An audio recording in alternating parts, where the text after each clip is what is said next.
If you could please start taking your seats, we're going to be starting here in the next minute or two. Again, a big warm welcome to the SRM business meeting. We'll get started here in about another minute, so please make your way to the seats. We'll be having our virtual folks join us online.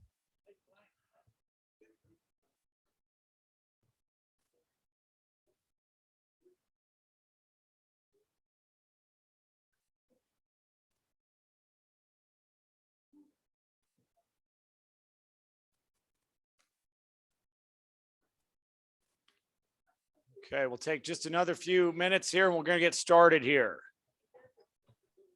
I'm sorry.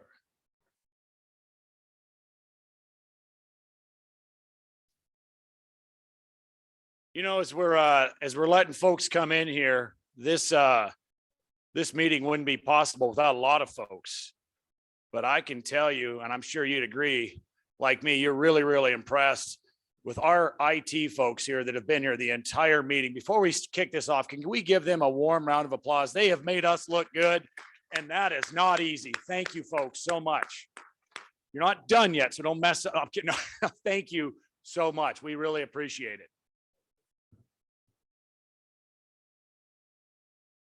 Let's start anything unless Mary Jo, can the show get started? All righty, that's the hat tip. Well, again, welcome to the SRM 2022 annual business meeting. We made it. Give yourself a big round of applause. We'll talk about that as the show progresses. We have some special guests here today. We're very honored to have them. We'll acknowledge them. And of course, our most special guests are each and every one of you in this audience and those of you that are joining us online. I'll have the opportunity to introduce a gentleman that needs no introduction multiple times here this afternoon. But the strength of the society is in the folks that give so much. And we choose to honor them in this meeting as our lost resources. President Ortega, would you please come up here and announce what we'll be doing here shortly? President Ortega.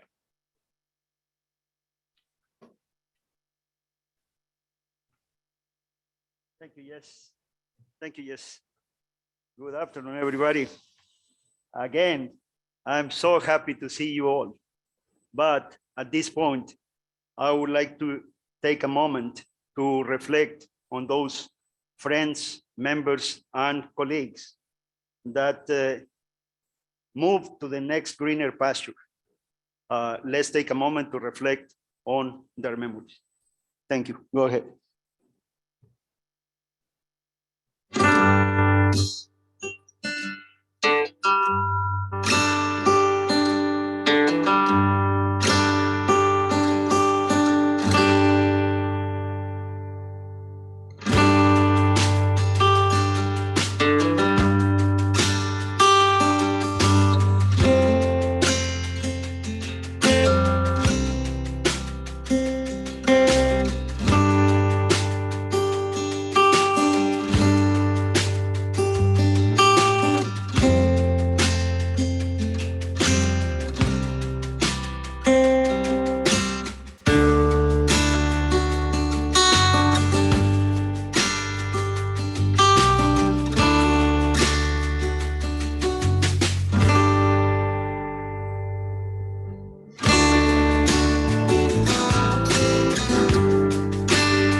We'll take a minute and pause here.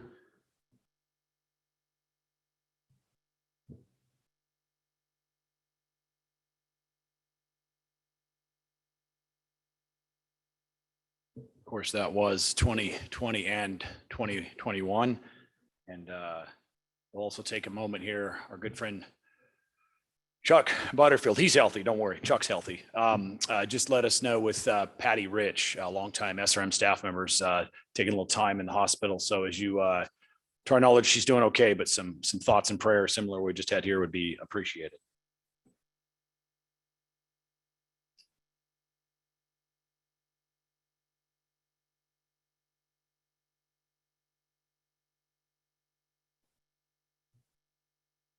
So as we transition from those thoughts and those moments, there's no better way to honor their contributions by continuing on with yet another incredible annual meeting.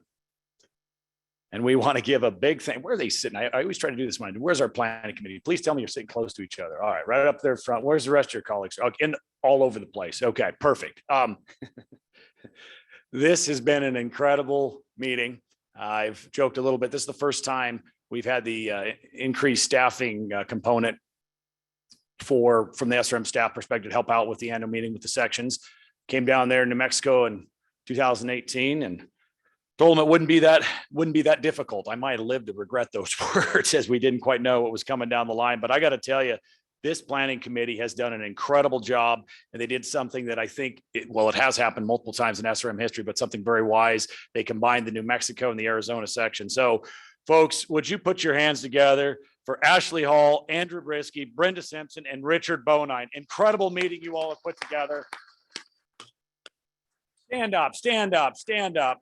They're outstanding. Get up there, Brishke. Get up, outstanding. Thank you so much. Where's Brenda at? Let's see Brenda.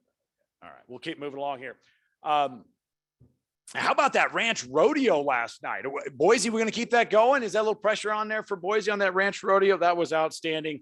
And again, as we mentioned, you'll see a lot of our staff throughout this meeting, throughout this presentation.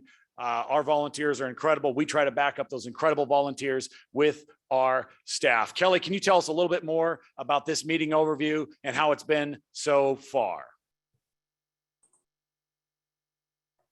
All right, absolutely. So comes the voice from the screen. Greetings, everyone. We thought it fitting that we provide the meeting overview in the exact way that the meeting has been delivered as a hybrid. Jess, your EVP there in person, and me, your Director of Operations, coming to you virtually. This year's annual meeting planning process has been no easy feat. I want to once again thank our co-chairs, Brenda Simpson, Richard Bonine, Ashley Hall, Andrew Brishke, and both the Arizona and New Mexico sections. This group has not only planned an outstanding meeting, but they did so faced with uncertainty literally at every turn. For those who have been involved with the planning committee before, you know the work it takes, and this group went above and beyond in providing a meeting we certainly won't forget. I'd also like to thank the Convention Center and Alliance AV staff who have helped us out every step of the way. We ended up having 650 in-person registrants, and so far, just under 500 virtual attendees. When it was determined that we would move forward with the in-person meeting this year, we certainly didn't know what type of numbers to expect. So to say the least, we're ecstatic to see all of you who were able to join us here in Albuquerque. And on that note, I want to say thank you to all of you, those that are in Albuquerque and those that are joining us online. You two have been with us. We have essentially gone through 3 meeting planning processes this year. The meeting you are all experiencing in person, the hybrid opportunities many have taken advantage of, either by streaming in as a speaker or watching the session right now from your home office. And then of course, our fully virtual meeting, which will take place in 2 weeks, the week of February 21st. I personally would like to thank everyone for your patience and your understanding as we have all navigated through changing schedules and technology hurdles. We have certainly learned a lot. As we wrapped up last year's all virtual SRM annual meeting, we knew that moving forward, we would incorporate virtual options into each year's conference. What we didn't know is what that would exactly look like. Albuquerque has been a first go at providing hybrid options for the SRM conference. I've spoken with many of you, whether you're a session organizer in person, one streaming in virtually, or an attendee wondering what the difference would be between in-person and virtual meeting attendance. And I thank you all for your willingness to provide online options for your speakers, our attendees, and an understanding that our goal this year was to accommodate as many of our members as possible. There have certainly been many iterations of what this meeting would look like.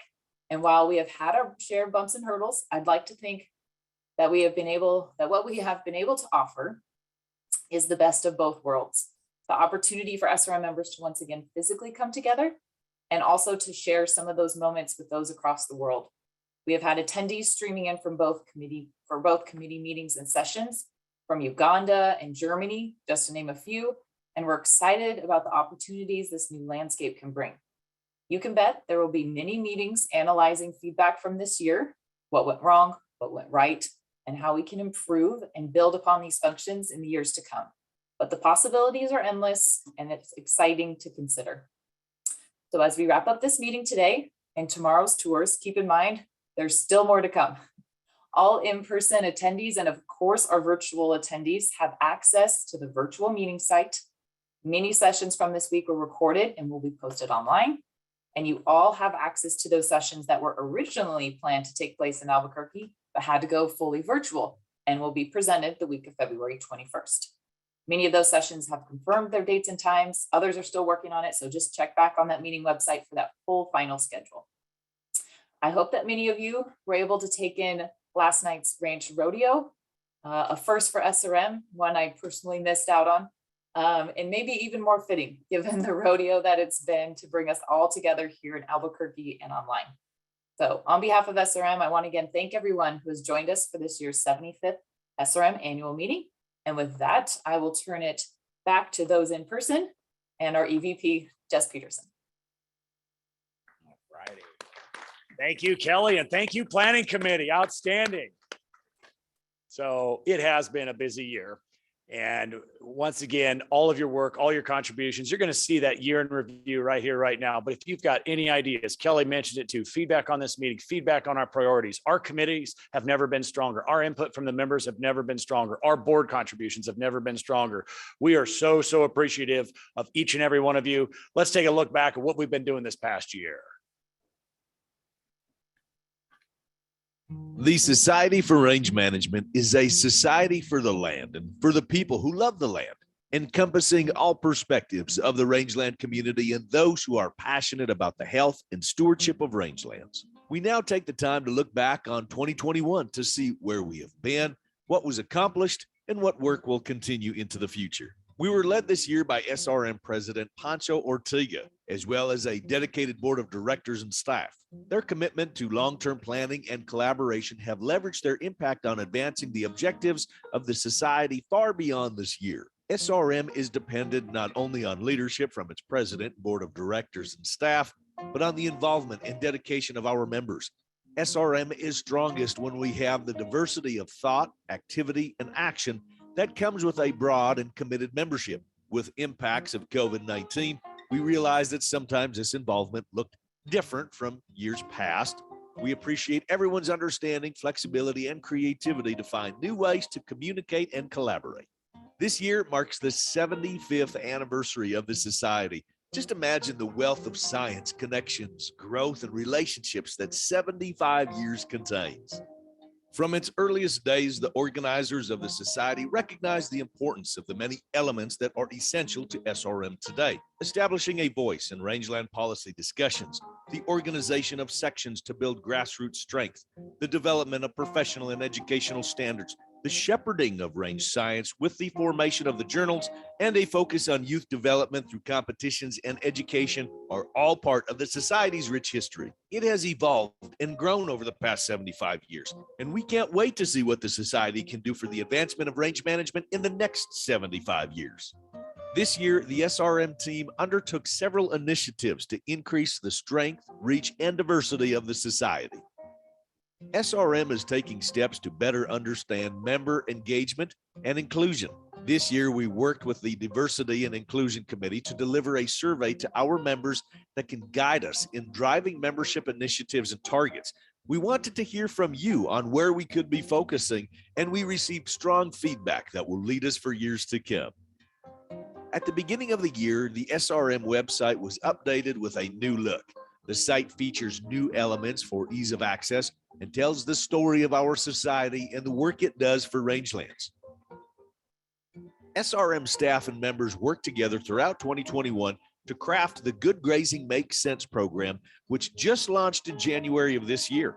This program has created a new avenue to reach ranchers and land managers in an effort to increase their participation and representation in SRM. We recognize the value of SRM's body of knowledge and what members can provide to the ranching industry and the value of ranchers' perspective to SRM, so this program aims to connect the two. The SRM Board of Directors presented sections with a proposal to fund regional coordinator positions in an effort to bolster section growth, build consistent linkage between the sections and the International Parent Society, and to develop early career professionals. These positions would assist with communications, outreach, and section administration support to regions, increasing the cohesiveness of the society. We look forward to working with these sections on this effort in the months ahead. Despite changes in how business gets done due to COVID-19, SRM continued its relentless efforts to inform policymakers on range-related matters. SRM maintains a full-time presence in Washington, D.C. to do just that. The Board of Directors and SRM's Policy and Public Affairs Committee work in conjunction with SRM staff to communicate impactful directives that align with our mission and vision and support the many careers and livelihoods connected by rangelands. SRM led a joint letter of nearly 50 North American rangeland stakeholders to the U.S. Secretaries of Agriculture, Interior, and State to ask for formal recognition of the International Year of Rangelands and Pastoralists. The International Year of Rangelands and Pastoralists initiative will promote a wide variety of activities prior to and during 2026, focused on the world's rangelands and grasslands. More than 50 nations and 164 non-governmental organizations have endorsed the International Year of Rangelands and Pastoralists so far. SRM and its sister societies urged the Biden-Harris administration through formal public comment periods and informal meetings with agency leaders to utilize the expertise of certified resource professionals while developing its America the Beautiful plan, otherwise known as the 30 by 30 initiative. Early in 2021, SRM committees worked together to draft technical recommendations to improve USFS rangeland management directives. SRM joined several joint letters with other rangeland stakeholders urging federal support of invasive species management, the Grazing Lands Conservation Initiative, and more. SRM staff maintained regular virtual meetings with federal agency leaders and congressional members and staff. SRM continues to put strong focus on collaborative efforts. We're proud to be working with partners in the tribal, ranching, academic, government agency, NGO, and professional communities to develop trainings, build outreach, and collaborate on multiple fronts to contribute to our role with rangeland management. Almost 5 years in the making, SRM launched the NRCS trainings, vegetative monitoring, and data interpretation and grazing economics. These trainings were created by SRM members and instructors and also within the ranks of SRM. We're proud to contribute to the professional development of these agency professionals and look forward to building on the training opportunities we can provide within SRM.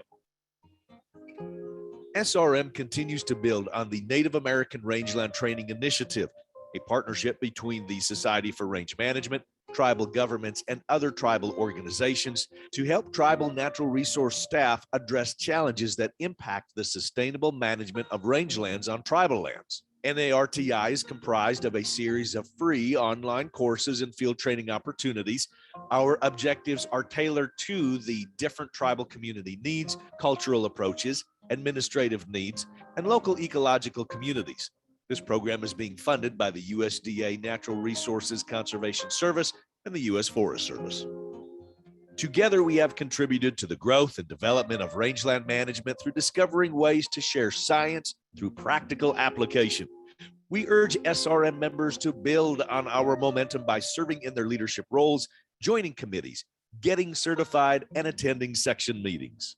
With that, we thank you for attending the 75th annual meeting here in Albuquerque, New Mexico, and we look forward to seeing you at the 2023 annual meeting in Boise, Idaho. We leave you now with some closing thoughts from our outgoing SRM president, Pancho Ortega.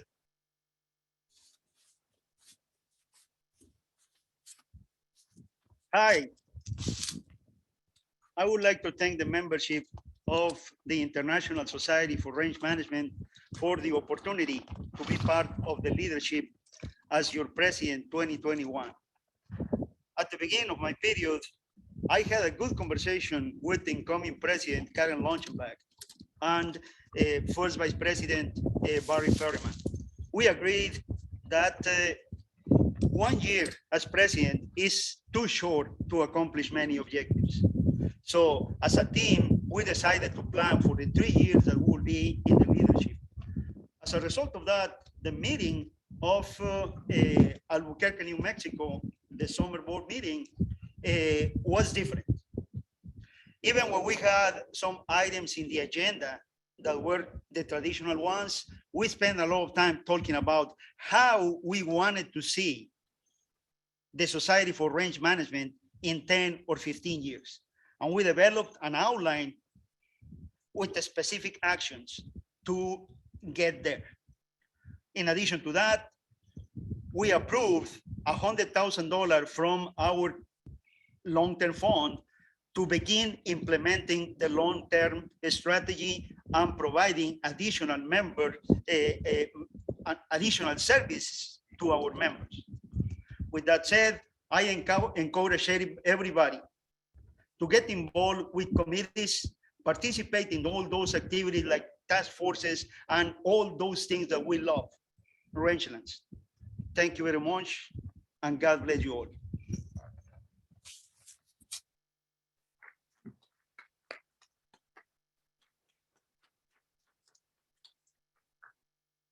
Before I call up our president of the stage, I'd like to introduce his special guest.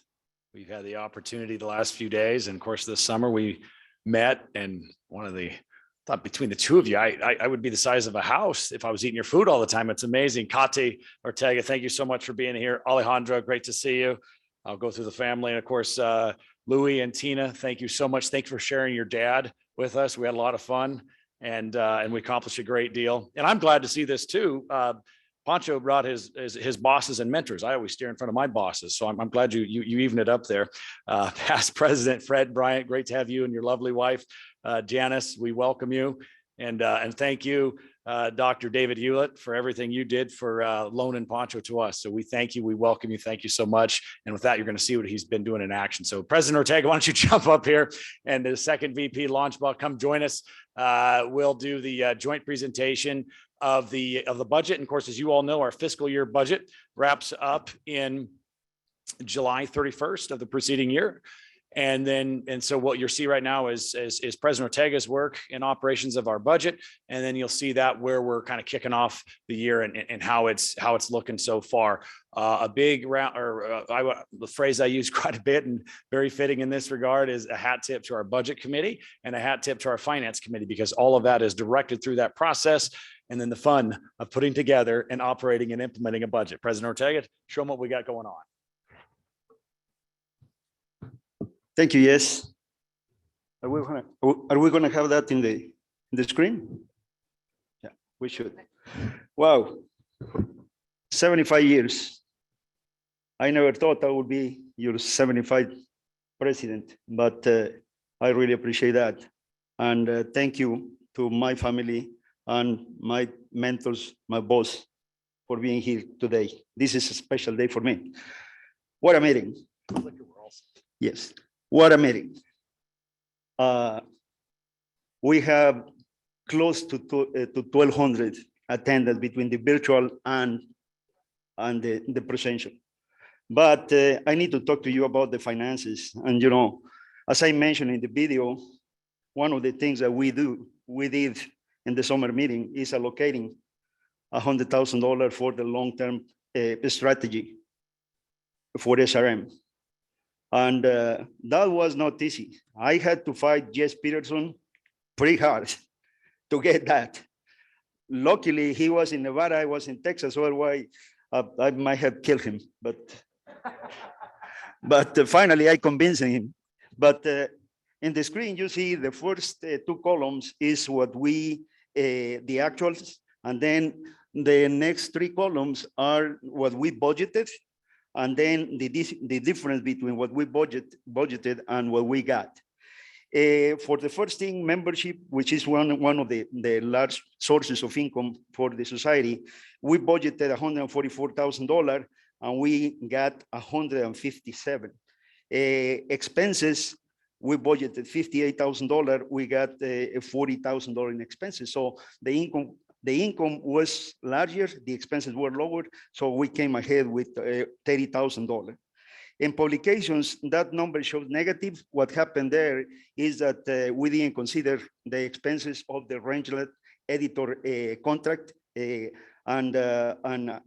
it was lumped into the general administration.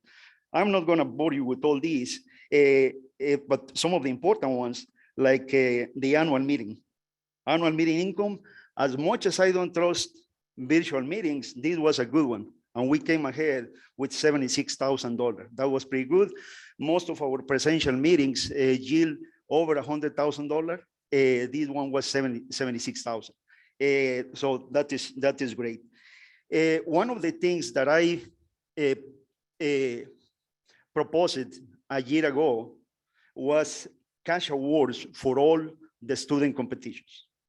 These students work really hard, and times are different now. At the time when I went to college, there was motivation to be there just for being with the experts, but we need a little bit more motivation these days. So every single competition at the Society for Range Management is going to have cash awards, and I would like to thank the board of directors for approving that project for me, and Jess Peterson and the staff for making it happen.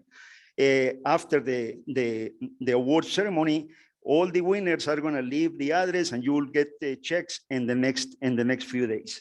At the end, we came ahead with $106,000. That was the difference between what we budgeted and what we got. And then we have the carryover money from the Denver meeting. That was $120,000. We use $80,000 for my budget, and $40,000 more are going to be included in the budget of Dr. Launchenbach, that is the incoming president. For live membership and endowment, those are standard transfers that we got. So at the end, we have an income of $646,000 versus what we budgeted, $570,000, and then basically we came ahead with $111,000. This was a good year. We didn't need to use the long-term fund that we have for emergencies, just in case that at some point we don't have any income that year. That year we can keep the society afloat. In addition to that, I would like to mention that our investments, according to the last report we have $2.9 million in investment. So the finances of the Society for Range Management are healthy. Thank you very much. If you have any questions directed to the Executive Vice President, Jess Peterson.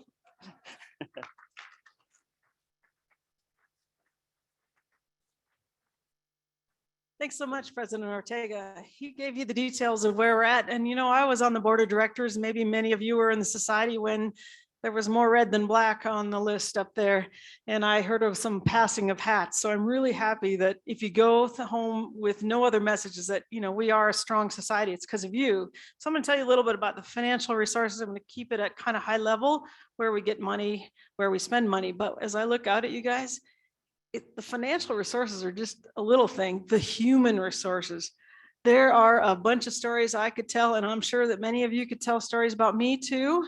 And that's it. It's the connections that we've made over the years. And I think that's the true resource of SRM. So I wanted to say that before I got into the details. Okay. All right, so I just want to have you focus on the budget net. So on the 1, 2, 3, 4, sixth column, that's where I just want you to focus on where we spend money, where we make money. So the first 6 lines or so, we bring money into the society through membership. That's why we're always trying to get new members, and we're worth it. I think being a member of the society is it's every bit that you put into it, you'll get out of it. Our publications are an asset to us. It wasn't that long ago. They did cost us money, but now they bring us money. So remember that. Our certification programs and accreditation, both are revenue generating, they have positive balances. And then the annual meeting, just to point out that we don't credit the annual, we get all the books straight before we bring that into the budget. So right now we always budget for a 0 balance on annual meeting. So where do we spend money? And if you've got some challenges with that, let me know. But we spend money on committee requests. That's really important. That's going to come up later this afternoon, and how much the committees have done to us. As President Ortega mentioned, we support students. That's something that our society does that very few other professional societies do, is put much energy and resources into our students. Hopefully you'll get to wear an SRM jacket sometime. Apparel is becoming a more important part of what we do. Also, the website redesign, it's a beginning. There's a lot of little edges that need to be honed down. If you got some points, there's a place you can say, hey, this should be improved or this could be corrected, but it looks great. I think we got beautiful pictures. I think we're heading, and it was worth the investment in that website. Our staff and our general operating is also a big part of what we do, but without those folks to answer the phone and answer the emails and make the website, keep things up, we wouldn't have it. And then last, we've been fortunate to do things in the last few years for our members, such as the Good Grazing Makes Sense. And so we're really trying to spend money that comes right back to you as a member, so that membership and outreach. And there's a few special things that President Ortega mentioned, but I want to add on. And that is, these annual meetings are really important. We, over the years, are trying to become less dependent on the annual meeting so that a snowstorm or something or a pandemic doesn't kill us. But at least it's still very important to us financially and also socially to build those connections. You can always write a check to the SRM. There's a button on the webpage. If you feel like something's up, put your credit card in there. We'll take that for sure. Life members, those of you who are life members, your contributions always give back. And then one that's really special to me, because over the last few years, I've had the chance to sit in the endowment committee. We have a $3 million endowment, people who have given money because they believe in the mission of this society.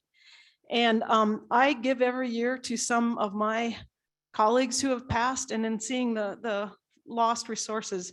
When you see someone that was your friend in SRM, if you want to memorialize them, a really nice thing would be to hit that click, give to the endowment, and we'll recognize them, and they'll be remembered as a part of this society, of our people. So really appreciate what the endowment fund does to us, and it brings us that money back so we can keep operating and keep our networks going. So please let me know, and please think about giving some resources in memory of your friends, because that's what this is all about. Okay, then at the bottom, you'll see we're at only a third of the way into our fiscal budget, so it's kind of hard to talk about expenses and benefits, but at least by our estimate, we're going to lose $1,600. Okay, one time I was giving my budget for my Rangeland Center to my board of directors, which is all ranchers, and I said that I had lost $4,000 that year. And the head of my board stood up. He says, God, I'm a rancher. If I'd only lost $4,000, I'd be feeling pretty good.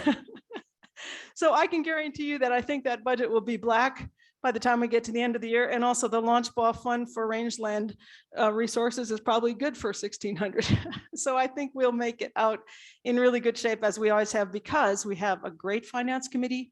We have a great board of directors, and we're watching the helm for you.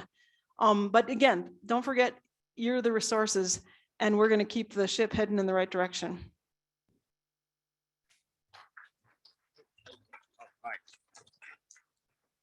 Outstanding. Thank you so much. And of course, President Ortega said, if you have questions direct to me, you can. But our chair of our finance committee, Roy Roth, is right there, and Roy's done an incredible job. Our finance committee has been very engaged, and we appreciate them, and our budget committee. And again, I can't say it enough. We wouldn't be up here right now without incredible annual meetings, membership, support, and publications, and our endowment. Tom Bartlett and all the colleagues there on the endowment, we thank you. And thanks for passing that torch over to Tate Lance to help out there. And folks, that endowment's a big piece of what we do.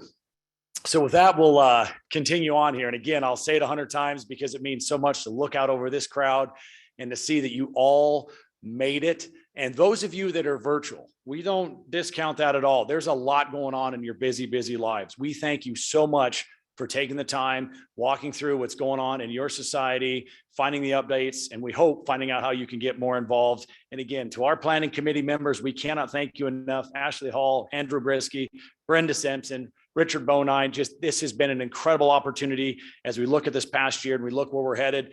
The future's looking bright. We'll talk about a little bit of that as we talk about the upcoming meetings ahead. As I prepared, looked over the state of society, it's always unique.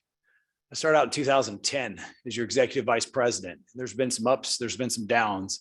There's always like a unique function of the society and what you report on.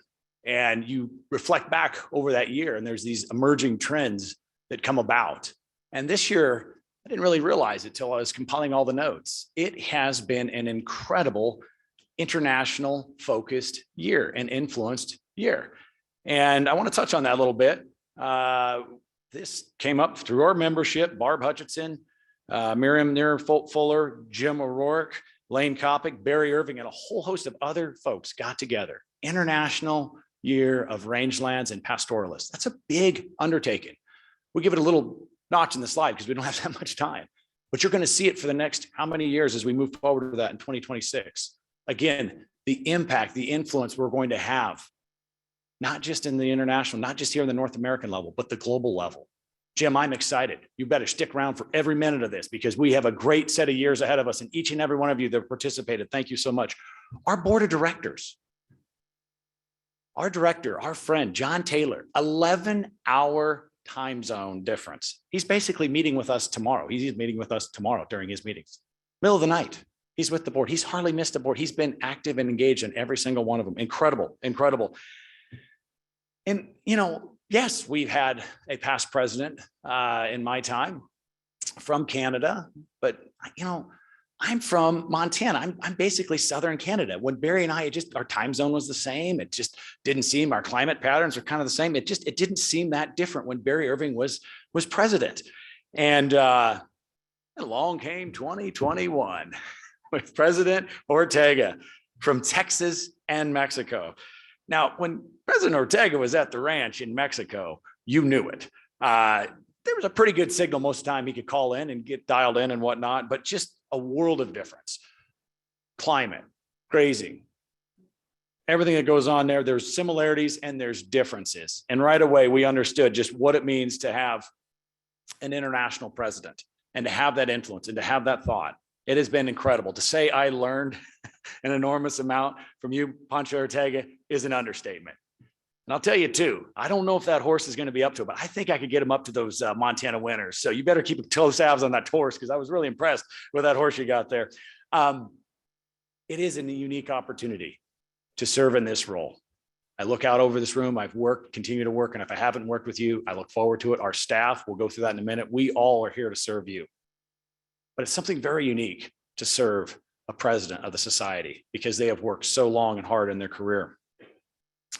And when I look at Pancho and his contributions, it means something. We talked about how do we take care of the students that are here, increasing that cash awards.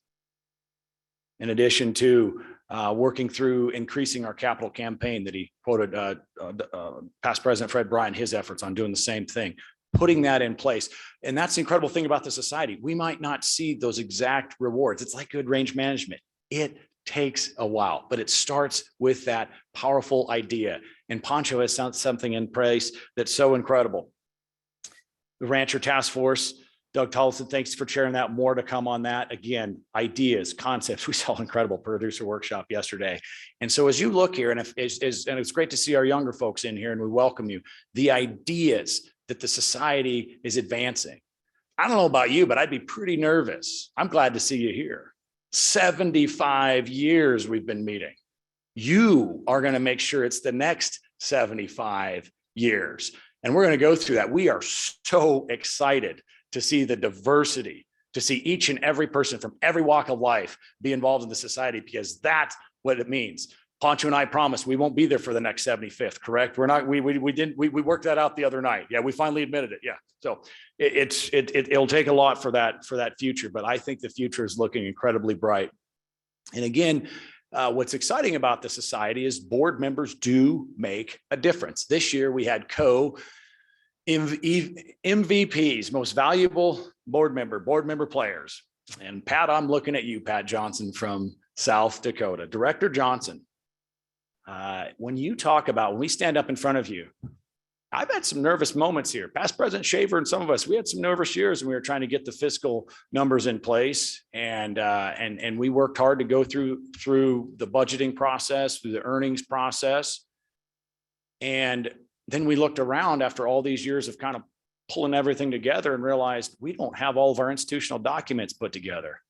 So I don't know how tortured Director Johnson was in her retirement, but she proceeded to compile each and every document that the finances are handled through the society, how the endowment functions, how the finance committee functions, how the budget committee functions. She pulled all that together. These are all institutionalized documents now that any board member that comes on can immediately grab a hold of that, look at it, and quite candidly, the board, thanks to you all's successes, we're more diversified than ever on our finances. Director Johnson pulled all of that information together.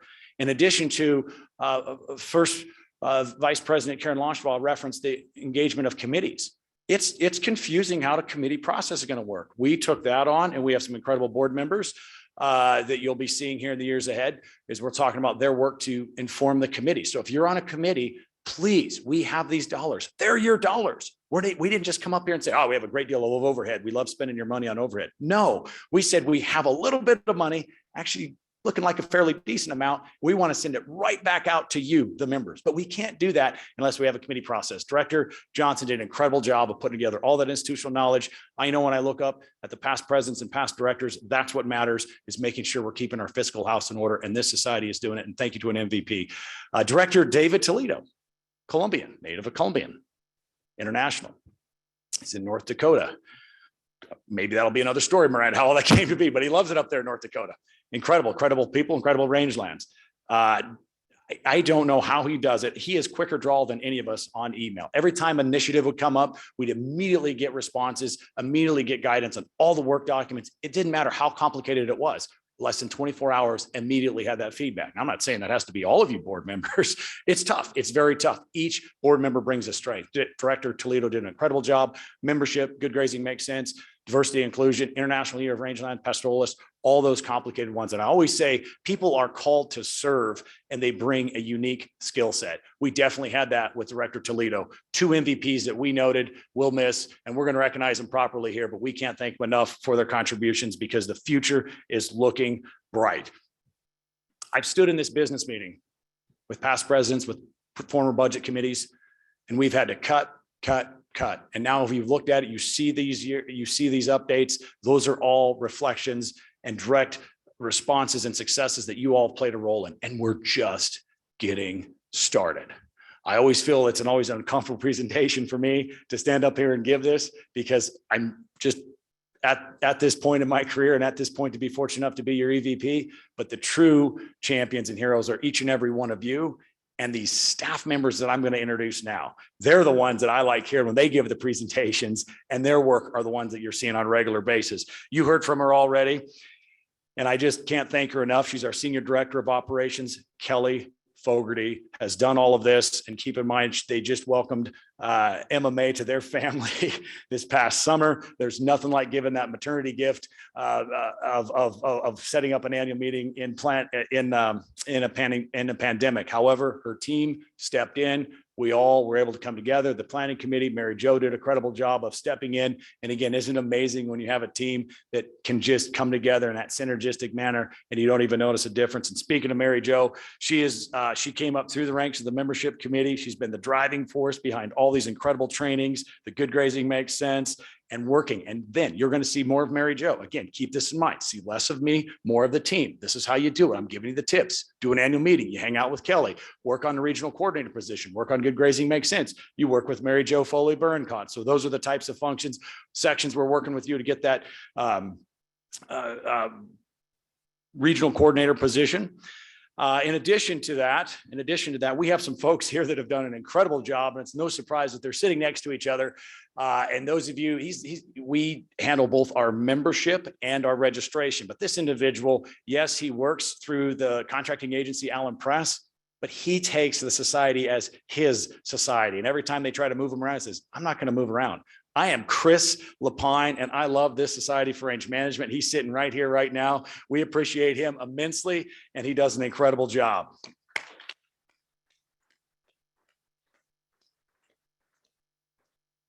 Thank you for that. And then as we evolved with our functions in our work, we realized in this virtual world and just making sure we have the right technology on hand for you, we brought in, he's a contract person throughout the year, but he helps keep us in line with cybersecurity, our emails, our storage in the cloud. But in addition to, anytime you have an issue and you're presenting, Ryan Wingert is right there with you. We bring him from meeting to meeting, so we keep that consistency. So we thank Ryan Wingert very much for his efforts. And I'll have everyone hold the applause as we get down to our next lineup here.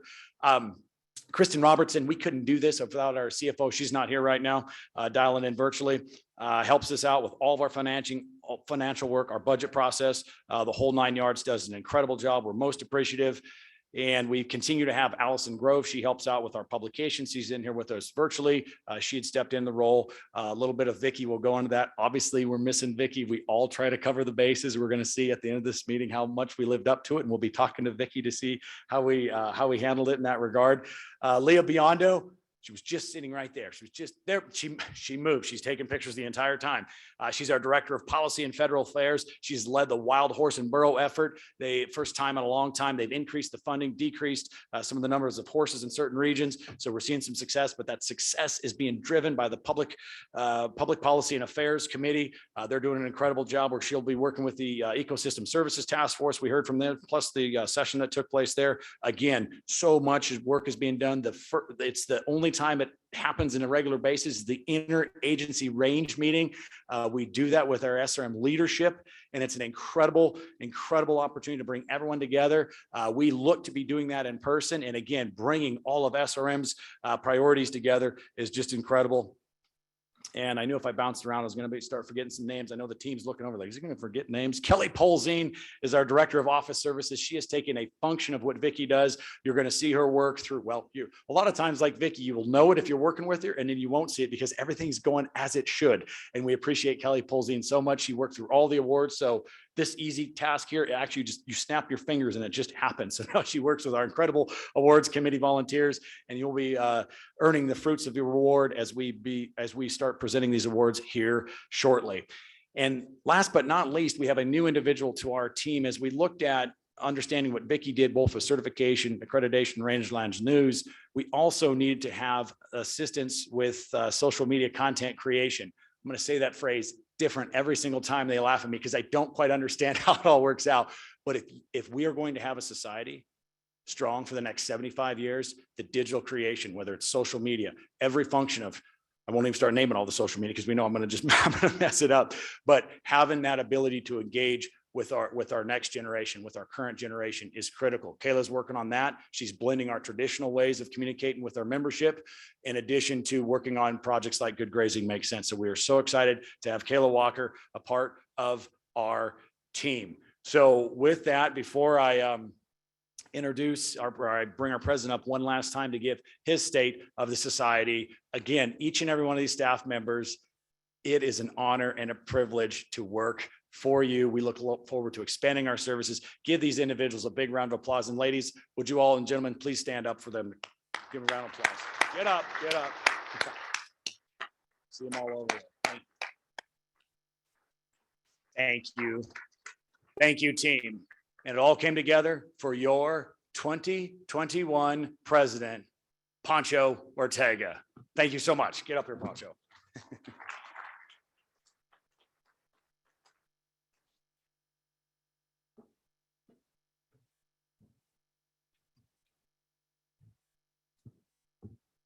Thank you, Jess.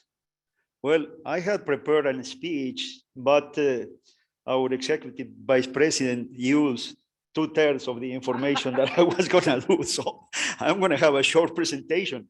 But when we work together, good things happen, and Jess and I, even when we had pretty good fights, we work together.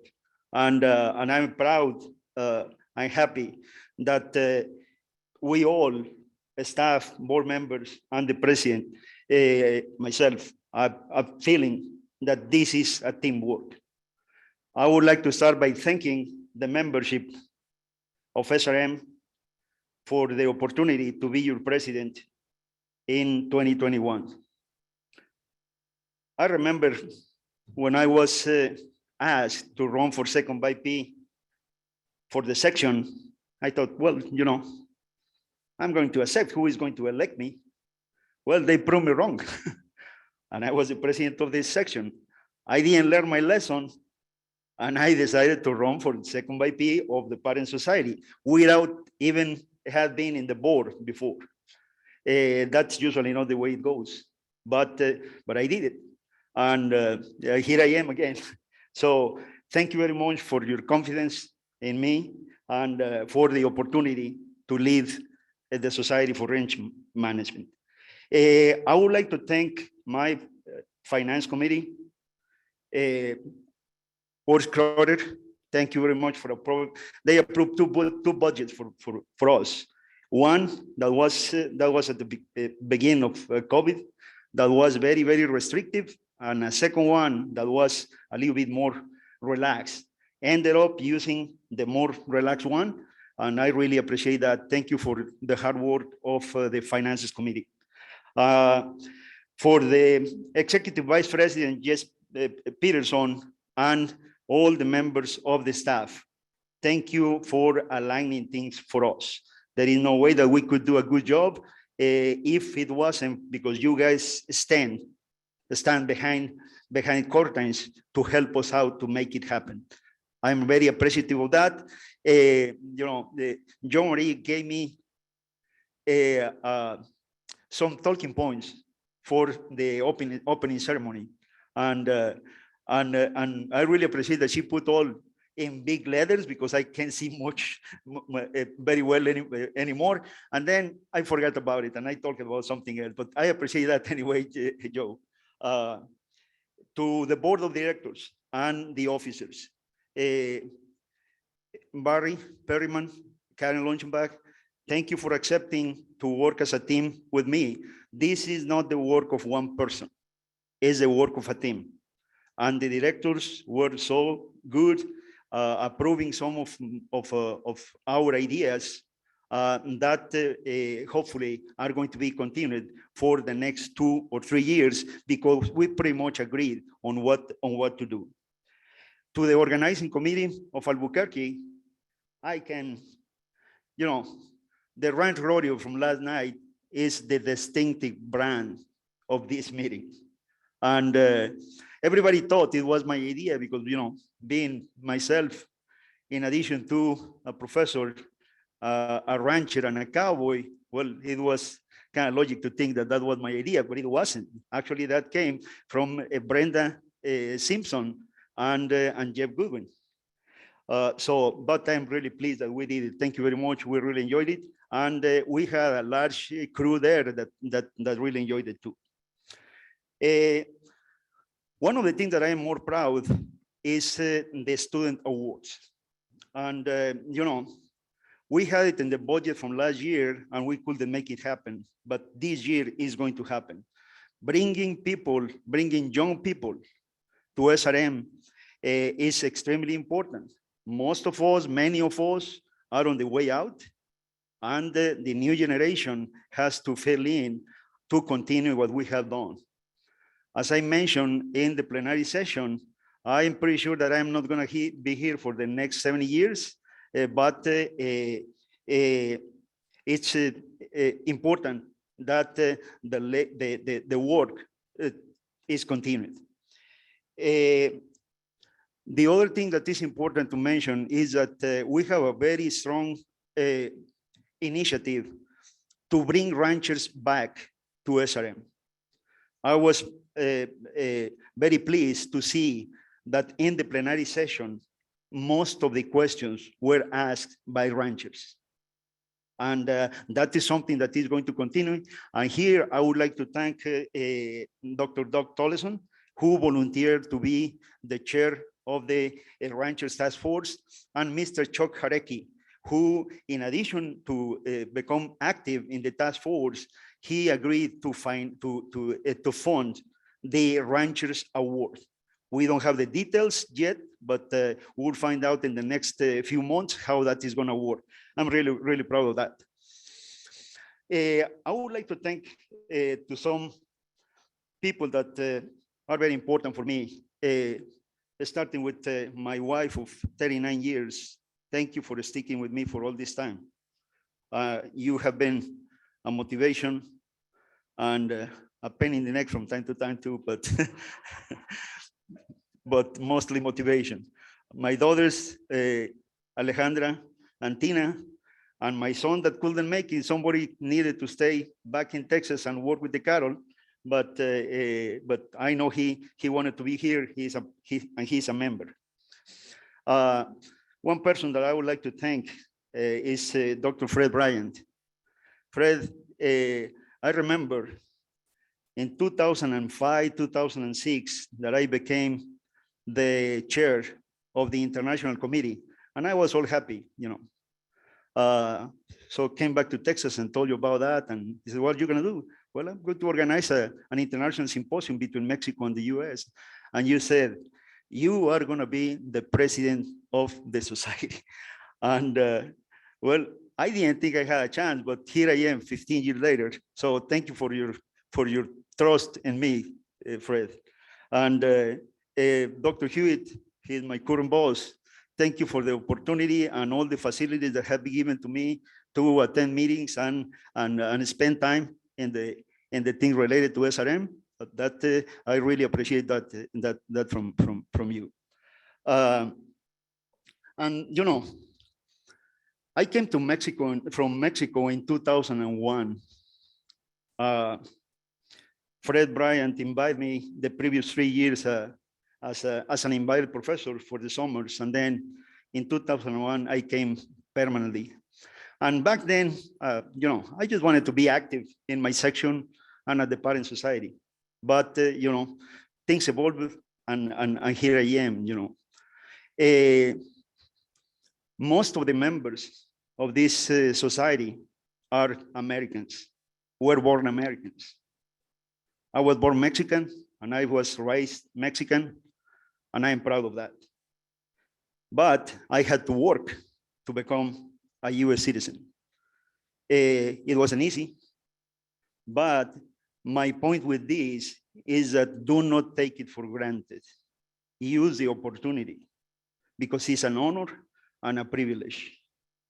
With that said, get involved in committees, task forces, working for all those things that we love, rangelands. With that, God bless America and God bless you. Thank you.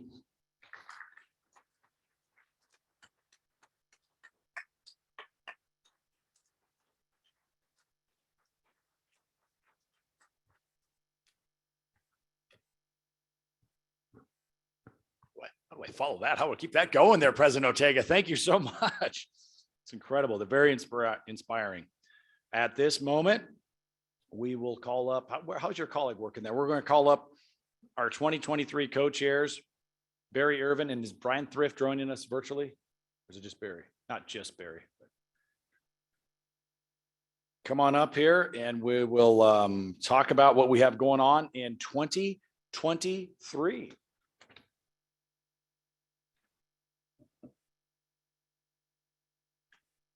Okay, on behalf of the Idaho and International Mountain Section, we'll be holding another joint annual meeting in Boise, Idaho next year. Brian Thrift, my other co-chair, can't be with us today. He's under agency travel restrictions, which I'm sure some other people are familiar with. So Brian sends his regrets, but he's thinking of us from back in Boise. So we were halfway through planning an annual meeting 2 years ago, and then we got hit with a slight wrinkle in the road. And we had to move it to a virtual meeting. So very quickly, the hotels were invested in. We have similar contracts to what we had prior. So Boise will continue on 2 years later with just a little bit of a blip in between. My wife Judy thought it would be kind of a Canadian thing to do if we just took all our stickers and promotional material and just scratched the date off and scratch 2021 off and put 2023 off, but we did manage to redo the material. So downtown Boise, not a metropolis, friendly small city, Intermountain West. I'm told the food courts around the convention center, and if you've been in Boise before, you know this is true. There are multiple places to get a wide variety of food for a cheap and affordable price. Our host hotel is the Grove Hotel, a significant chain similar to the hotels that we have here today. And I can tell you the cost per room are going to be similar to what we have here in New Mexico. So you can base your budgets based on what this meeting is costing you. The meeting format, we're going with a 3-day meeting. We haven't made final decisions on a lot of this yet. So we're going to do that after this meeting is finished. It's kind of not wise to ramp up too much for your next meeting planning until you finish the one that you're in. So we'll be ramping that up in the next month. So a 3-day format, our traditional form. We haven't yet decided if we're having a practicum or what form it will take, but there will be some type of practicum material worked into the meeting. Potential tours, Boise, of course, is sagebrush country, characterized by mountain type grazing during the summer and valley type or agricultural operations during the winter. So we have quite a variety that we can go visit. Of course, with northern weather, we're not sure how far up the mountain we can get, but we will try to get up as far as we can. There's a list there of potential tour topics that we're going to have. We're hoping that we don't run into the same kinds of limitations that New Mexico and Arizona had to deal with for this meeting. There's some information. We didn't pass out a lot of pamphlets because everything is online these days. You can get all the tourist information you want from various city tourist sites. And there's our working logo. We did come up with 2 logos. We have kind of the academic institutional logo, the square one, and then we have what we call the working person's logo, which is what we hope to portray within our theme for Boise, which is rangelands across borders, or rangelands without borders. And when we envisioned that, it was because we had a dual section, international mountain sections, Canada and the US. But very quickly, that is morphing into take on a more of an international meaning. And by the time we hit Boise, I think we'll have a designation of an international year, 2026, and Boise is going to take on a whole new international meaning.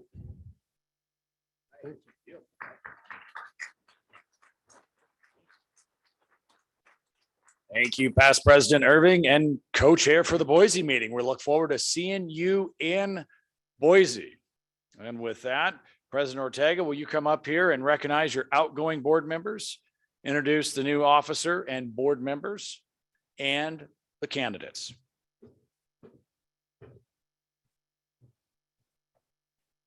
Thank you, yes.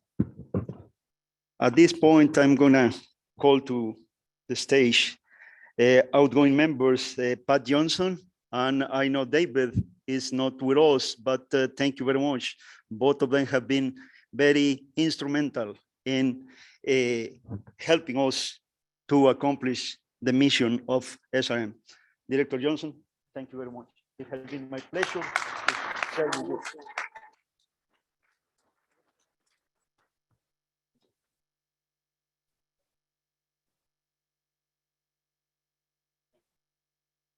The picture? Not. Okay. All right. Thank you. Is David going to be online? Is David going to be online or not? Well, Director David Toledo, thank you very much for your service. You and I are considered international even when we were citizens, but your service and your contributions on a different way to think and your ability to respond fast to almost everything that we ask you is really well recognized. We appreciate that. Thank you very much for your service.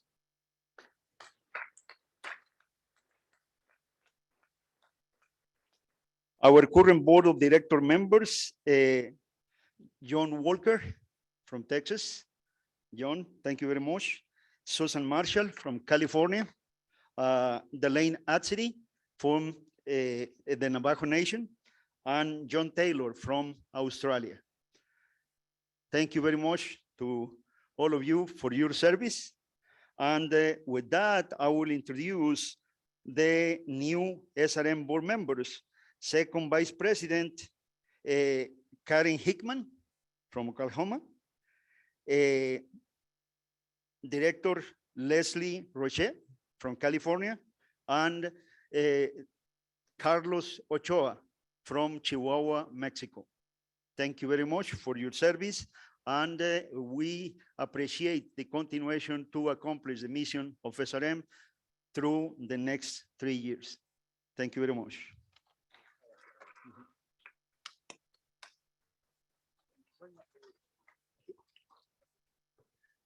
Barry Perryman, what is second by P? Barry Perryman. I'm sorry, I was missing Barry Perryman. Okay, so let me with that introduce the slate of candidates for the election 2022. For second vice president, Misty Hayes from the Forestry Service. And this is a coincidence, you know. The other candidate is Jeff Goodwin, who happens to be my last doctoral student from Texas A&M University. Thank you very much for agreeing to participate. For the board of directors, we have Chuck Butterfield, long-term collaborator of SRM, Julie Elliott, Robert Washington Allen, and Tifton Hudson. Congratulations. Good luck in the fight for the, I know you are excited to be in this, but thank you for accepting to run for these positions. Thank you very much. And if we could just have our first VP, President Wade and Karen Loshbach, come up here. We'll do 2 sets of pictures. Kayla, let's get the current board. Where do you want them at? Sorry, where do you? Oh, yes. Board of Directors online. Please turn your camera on. We're working on this hybrid piece. Possibly. Kelly, voice from above. Can you help us here? We're given the instructions, so. Okay. Doesn't look like it's. They did. Apparently didn't come to hair. For our directors that are online, if you would unmute your mics and just say hello, that'll put you up on the screen. G'day. Oh, he is here. All right.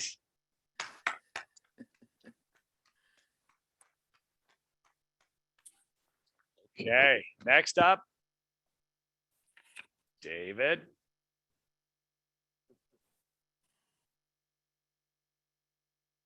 Okay, we might not have David. Okay. Oh, wait, we'll go. Not going to make any North Dakota jokes. Not after that Montana State football game, Karen. Nope, can't have it. Can't. I mean, I would like to take a couple digs, but I won't. All right.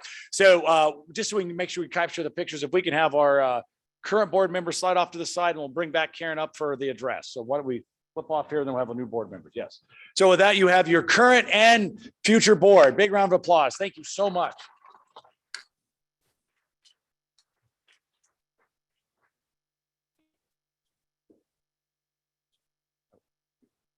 Yeah, do a picture. Yeah, do a picture real quick. Yep. Okay, we'll do the current board and then the new board. Current board and new board, please. There we go. They're used to giving instructions, not taking them. Okay. Oh, look.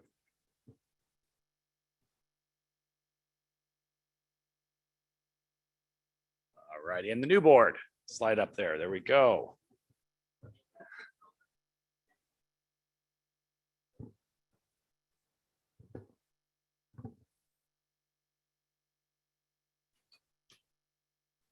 All righty.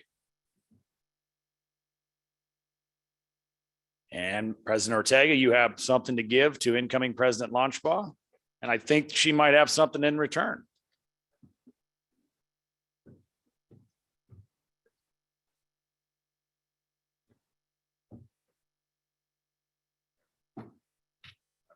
Sit over there. Wow, I didn't think this moment is going is going to be here, but I'm so glad to see the new board members. And with that, I will transfer the powers to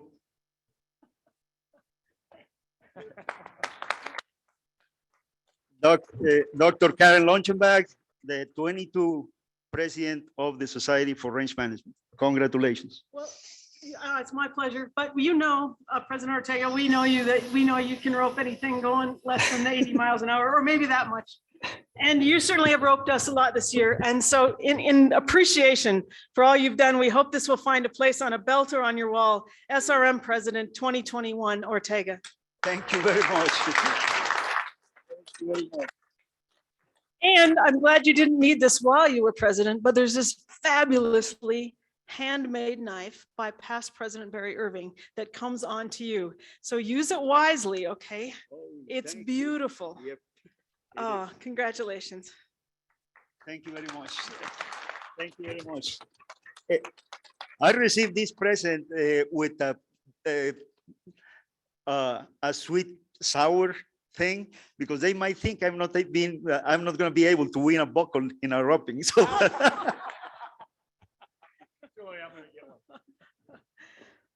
All right, we are coming to the end of this great session, and it is absolutely my honor. I know people have given me condolences and others, but my first time on this stage was in 1978 when I won the high school youth forum talk. I had this, oh man, with my inspirational speech, cattle, sheep, or both.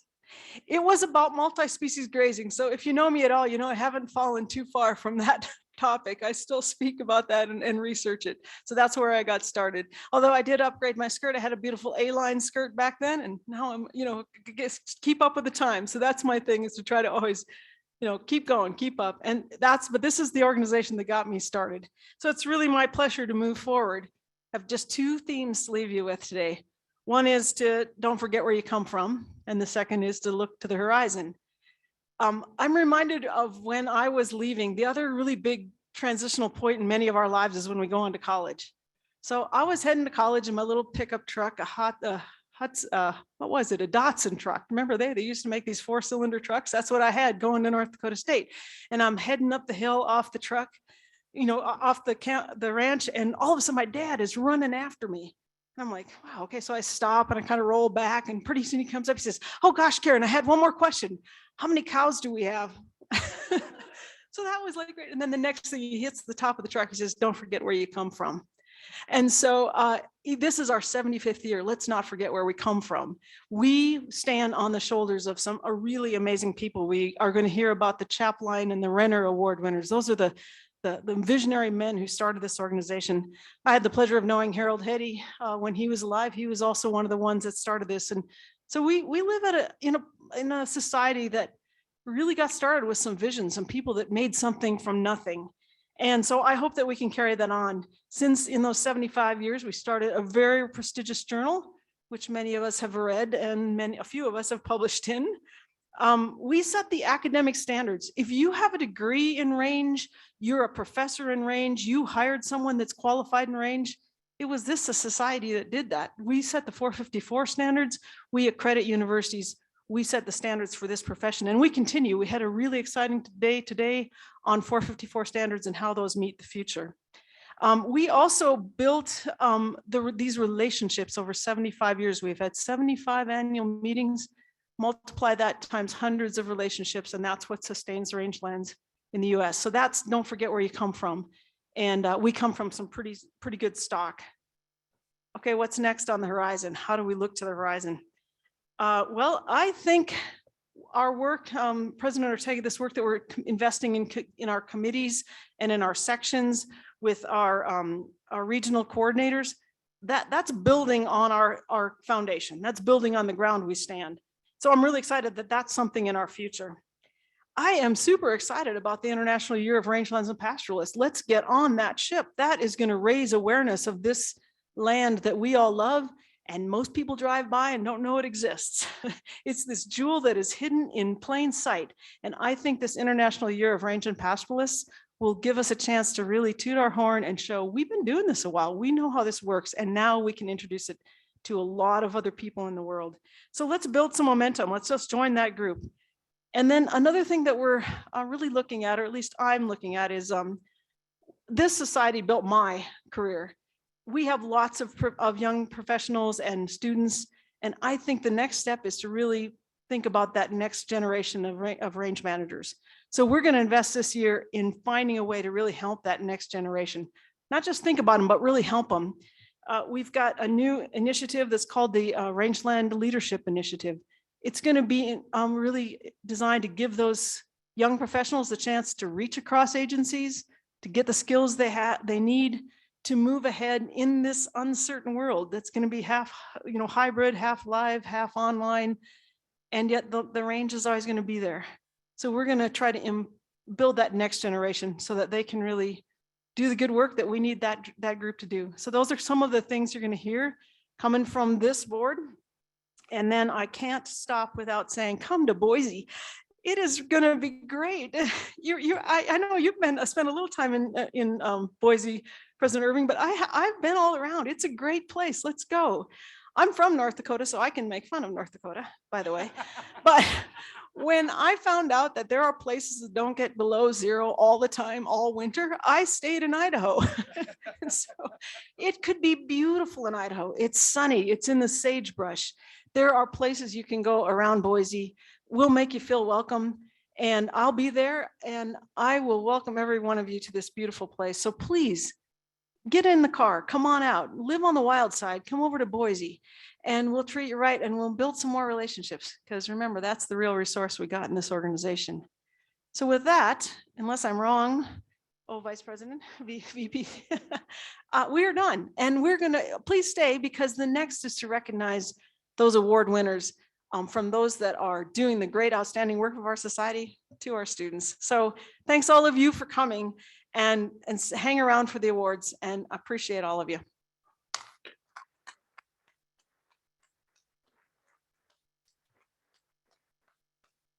Okay, we'll get started with the awards ceremony. Thank you so much. Participants, keep filling in, everybody. We're going to start the awards ceremony.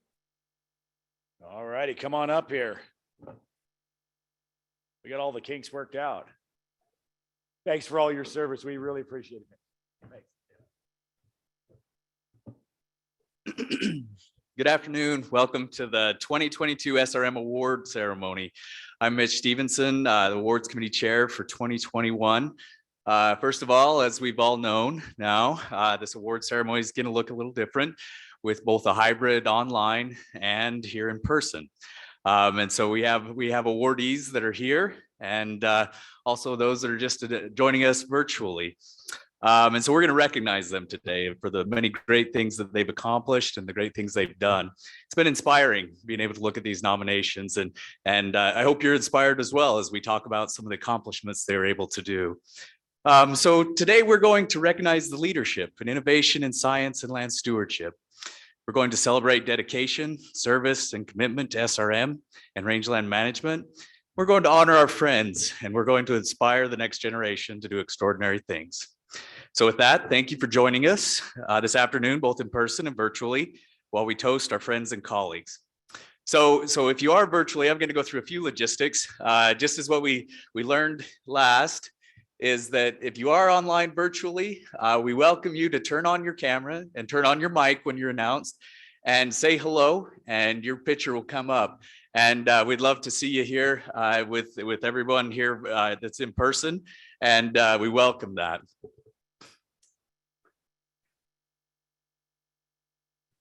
So we're going to begin today with the Frederick G. Renner Award, which is the most prestigious award bestowed by the Society. It's made possible by a generous contribution of Frederick G. Renner, a Charter and Life member and SRM's second president. The award is presented with the belief that such recognition will foster better use of rangeland resources and a broader understanding of the contributions that these resources make to the welfare of all people. It is with great honor that the Society for Range Management announces that Dr. Val Jo Anderson is the recipient of the Frederick G. Renner Award for 2022.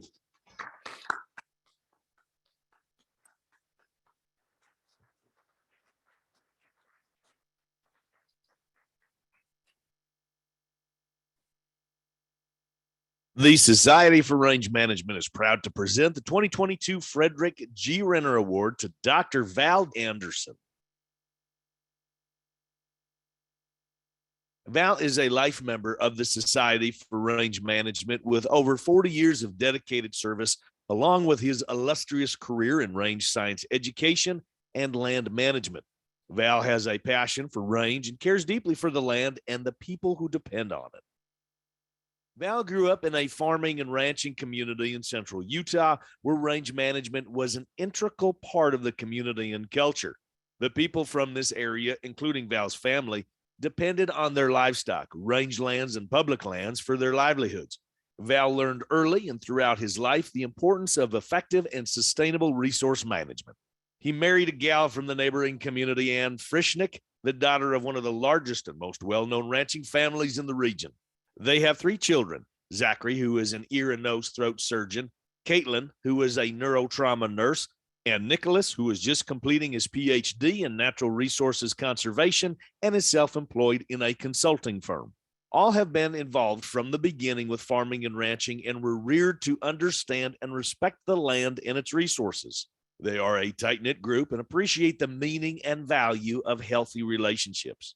After earning his master's from Utah State in range science and under the tutelage of doctors Jim Rorick, Ben Norton, and John Malachek, he departed for College Station, where he spent the next 4 years researching prairie grass ecology under the direction of doctors David Brishke and Fred Smines. Through his education, he developed an understanding and passion for rangeland restoration and plant community dynamics that he has utilized throughout his professional career. In 1988, Val embarked in a 33-year-long career of range science education and research as a professor at Brigham Young University in Provo, Utah. At BYU, he was a mentor to undergraduate and graduate students and led the department as the chair for over 6 years.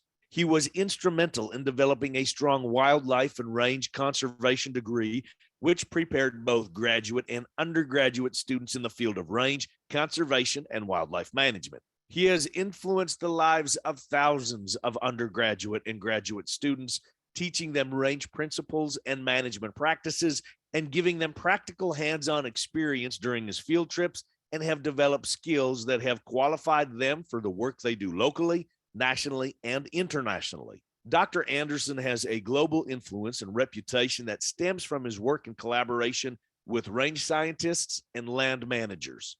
His first foray into international work was as a master's student collecting data for his thesis in the Middle Altus region of Morocco.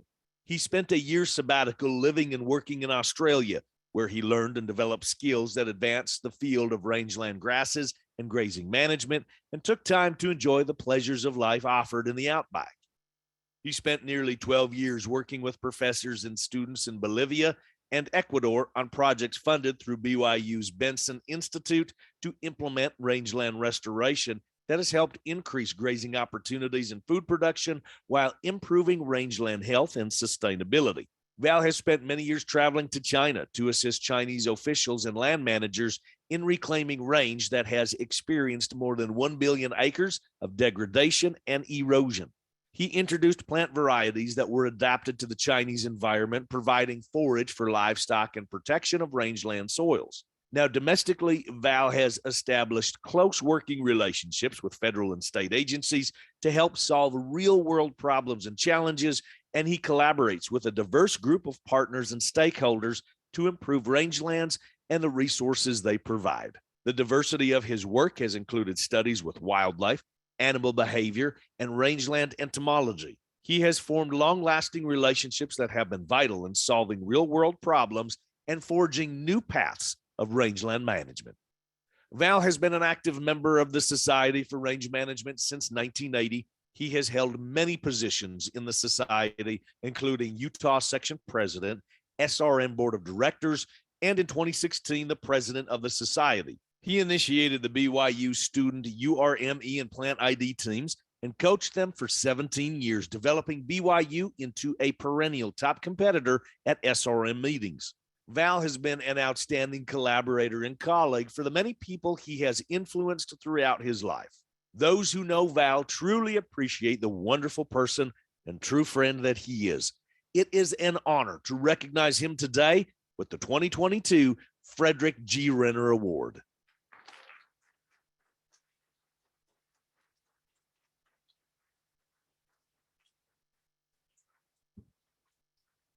You know, it's really a great honor to receive this award. I have obviously gone through and looked at the history of the award and the great people who preceded me in receiving the award. And doing so makes me feel just a little small in comparison to those I know, both some in the audience today and others who have passed on. And also makes me recognize how many others out here that are so deserving. But it is a great honor for me to receive this award. This is a society which I call home and one which I hold dear in allegiance to. And thank you so much. I appreciate it and look forward to my continued association with each of you and the society in general. Thank you so much.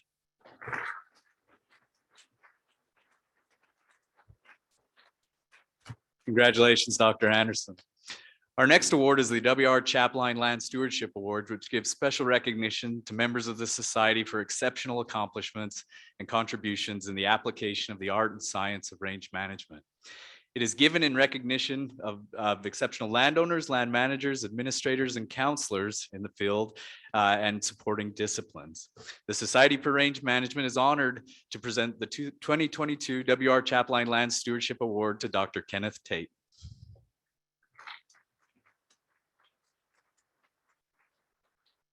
Throughout his career, Dr. Ken Tate has provided tremendous research, extension, and education leadership to diverse rangeland stakeholders. He has published 120 peer-reviewed journal articles and secured more than $14 million in research and extension grants. His expertise and scientific leadership are sought out and valued locally, nationally, and internationally. Dr. Tate has been repeatedly recognized as a leader in the science and management of surface water quality on rangelands. He has worked with private landowners, agency land managers, and regulatory agency staff to understand the fate and transport of surface water pollutants. He has also collaborated with these groups to identify and implement realistic management practices to enhance rangeland water quality and support the economic viability of livestock grazing enterprises. Dr. Tate has always demonstrated an incredible ability to build consensus among diverse stakeholders on controversial issues at the intersection of science, policy, and management. He has led multiple initiatives with state, federal, and private partners to address best grazing practices for water quality protection across California's rangelands. As just one example, he was called upon early in his career to inform public interest groups on the risk of pathogenic contamination of San Francisco's drinking water supply. Working with the UC Davis School of Veterinary Medicine, he helped divergent stakeholder groups collectively identify management practices to reduce contamination risks by livestock-borne parasites to drinking water supplies, allowing ranching families to continue sustainable grazing practices on watersheds east of San Francisco. Since then, he has led a number of research and management collaborations to examine the fate and transport of other pathogenic protozoa, bacterial indicators of water quality, and hormones and pharmaceutical products common in rangeland cattle production. These efforts have resulted in a comprehensive scientific framework of the prevalence, transport, and fate of pollutants, as well as a management framework to guide practice implementation for reducing grazing-related water quality impairments and maintaining clean water. Dr. Tate has a long history of connecting with people and providing on-the-ground support. He regularly travels across California, working individually with managers and county cooperative extension advisors to find science-based solutions for working rangelands. He drives dirt roads, holds tailgate meetings, and walks fence lines and streams with ranchers and resource agency staff alike. One county farm advisor noted that Dr. Tate is able to connect with clientele from differing backgrounds and mandates, listen to issues and concerns, and identify the teachable moments for research and education to develop solutions. To put another way, he provides needed, effective leadership on different issues through his experience and skills as a scientist and an extension specialist. During his more than 20 years of service, he perennially is the right person at the right time because of his commitment to the land grant and cooperative extension missions. Dr. Tate is committed to developing science-based solutions to those in need through exemplary research, outreach, and extension education. In 2011, Dr. Tate created the UC Rustici Rangeland Science Symposium, a biannual event that features a diversity of science, management, and policy leaders working on key rangeland issues. This symposium regularly draws 200 to 400 attendees and always garners rave reviews.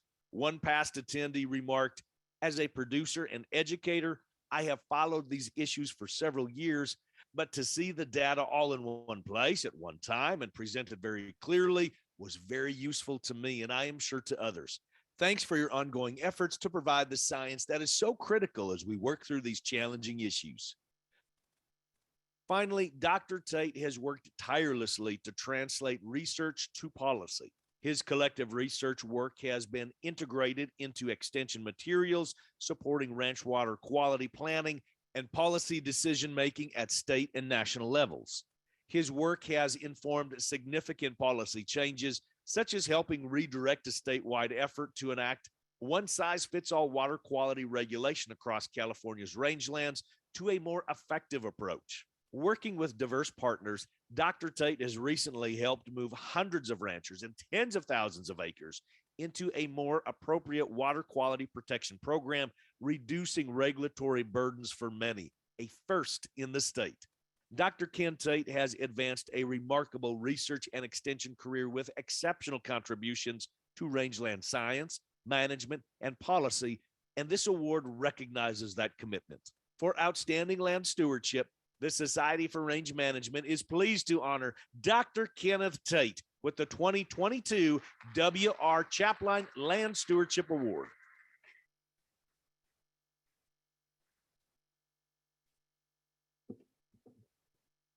I'm not sure I did all that. That's a lot. I did it with a lot of collaboration, I'll tell you that. And it's amazing what you can do in 30 years if you work at it. You always have to have a few notes. So I'd like to thank the Society and the Awards Committee. You know, committee service is a big deal, and the Awards Committee has a lot to sort through, and I appreciate their time on this, and I appreciate the recognition.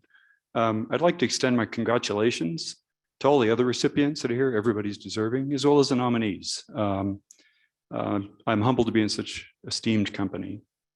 I'd like to give a deep thanks to my nominators, Leslie Roach, who's on the board of directors now and was a former graduate student of mine, and Tracy Shore. I'll take credit for all of their success as well. To my letter writers, Justin Durner, who will win the next award. He and I were in graduate school together at Oklahoma State. Anybody from Oklahoma State? Yeah, go Pokes, all right?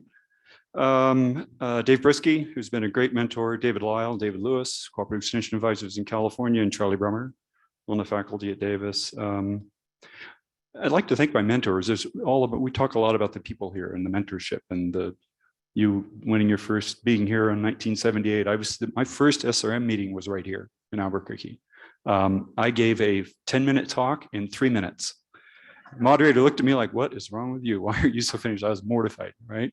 And so we've learned so much as students here, and I think we continue to as professionals, and I'm happy to be here. So I appreciate my solid training in range management at Oklahoma State University. That gave me a foundation in range science, but also settled into me the idea that we have to do science that helps people. That's what we're here for. That's what we want to do. The leaders and folks that have helped me since I've been in California for almost 30 years, the ranching community, the range management community, and a suite of agencies that I've worked with. We don't always agree, but we tend to make progress. Jim Clausen, who we lost this year, you saw, Mel George, and many others have had a great role in helping me get started at Davis. I'd like to acknowledge, there's always somebody standing up getting the award, but everything that I've achieved, we've achieved in our group. And partnership is the way, collaboration is the way, and there are so many people that were a part of that. And I'd like to make sure we all recognize that. And finally, I'd like to thank my wife, Tina, my family for their continued support and for making this fun. Thank you very much.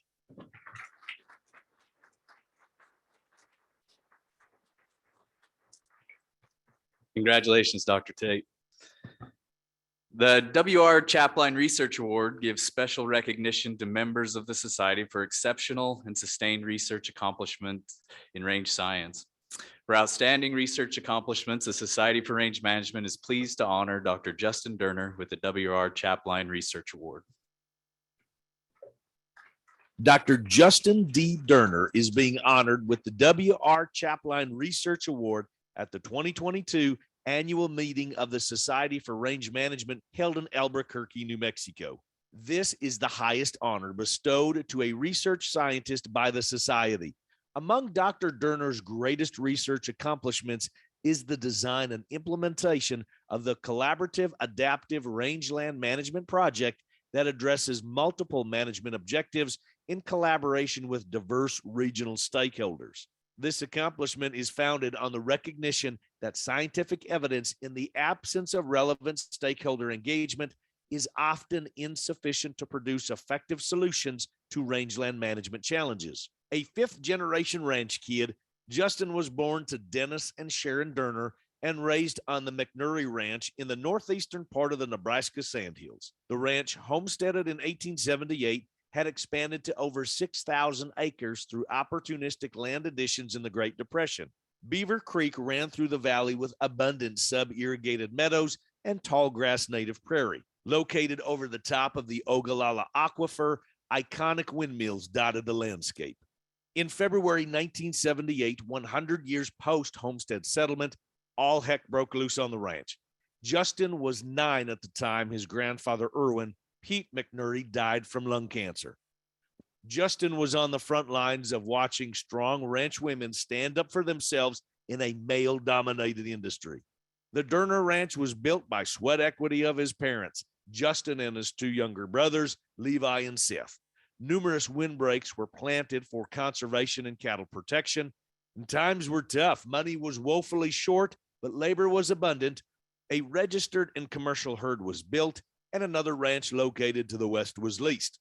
Long days of putting up hay, taking care of cattle, helping neighbors, and active involvement in 4-H and FFA, including being the Nebraska State Range Judging as well as State Livestock Judging top individual, took care of Justin's teenage years. An opportunity presented itself at the beginning of Justin's senior year to purchase the leased ranch.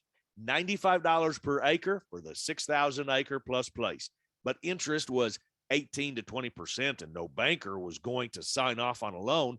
The ranch was sold to an outside entity, and Justin went off to college at the University of Nebraska-Lincoln. Justin's college career path started out with a focus to obtain a Bachelor of Science in Range Management and Agronomy, and then work for the NRCS. Mentorship by Steve Waller, Lowell Mosier, and Jim Stubendeck altered his plans quickly. They provided research work for him, undergraduate students Rob Mitchell, Darren Redfearn, and Joel Brummer, as well as the opportunity to learn hieroglyphics from Chuck Butterfield in the herbarium. Justin was bit by the research bug and did an internship his final year on a ranch in the Flint Hills of Kansas. He headed south to Oklahoma State for a master's on tiller defoliation patterns under grazing systems with Robert Gillen, David Engel, and Ted McCollum, along with a great technician, Ken Tate. Needing more Southern experience, Justin proceeded to Texas A&M to work on his PhD on Little Blue Stem with David Brishke, Steve Archer, and Tom Boughton. There he was part of a cohort of graduate students, including John Hendrickson, Sam Fullendorf, and Tom Monaco. Following a 1-year postdoctorate at Texas A&M, Justin began his USDA Agricultural Research Service career in 1998 at Temple, Texas, with Wayne Pauley and Hiram Johnson in Global Change and Rangelands. He moved to Cheyenne, Wyoming in the spring of 2002 to replace Dr. Dick Hart, where his work centered on grazing strategies in the semi-arid rangelands of the Western Great Plains. Throughout his research career, Justin has adhered to sage advice offered by one of his mentors. Always work with persons better than you so you can learn, gain skills, and push yourself. A sincere thanks and gratitude are offered to all who endured collaborations with Justin over the many years, and your contributions to numerous research accomplishments are truly treasured. Mentors also provided advice to Justin to 1, always be on the lookout for opportunities for collaborations, and 2, have fun. He has used this advice in his current role as research leader for the Rangeland Resources and Systems Research Unit. Justin struck gold with his marriage to Tansy Teagan, who had grown up on a ranch in far southeastern Montana. Justin adopted Tansy's 2 daughters, Rachel and Rebecca, and they were joined by 2 new additions, Teagan, a 2012 model, and Sage, a 2014 model. These 2 have altered Justin's activities markedly. Travels to great destinations and contributions to research ideas have been highlights that Teagan and Sage have added to diversify Justin's career. Apologies to those who may have received a rough review on a paper from Justin.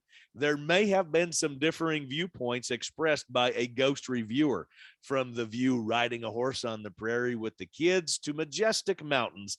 Teagan and Sage sure know how to keep him busy. Impactful and useful research centers on asking the key question for each and every experiment: so what and who cares? Prior struggles with transferring and translating research findings to the customers and society frustrated Justin. The loading dock mentality of producing great science and hoping someone finds it, understands it, and distributes it such that customers and producers would use it needed a transformation. Understanding that generating more biophysical knowledge was not the answer, the light bulb moment came with the idea to focus on socio-ecological systems research with explicit, in all phases of the research, integration with stakeholders.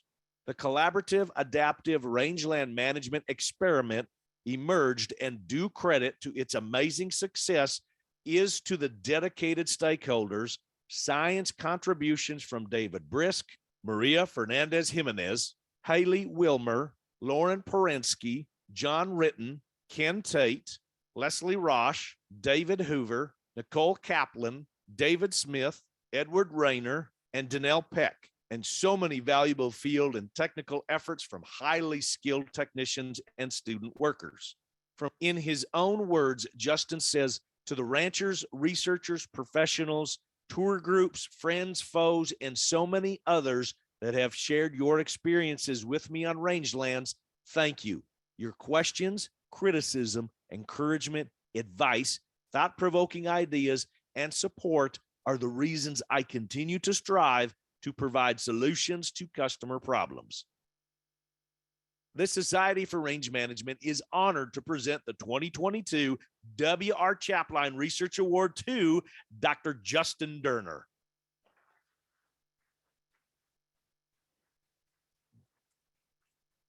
Justin was not able to attend in person here today, but if he is online and would like to say hello, now's the time.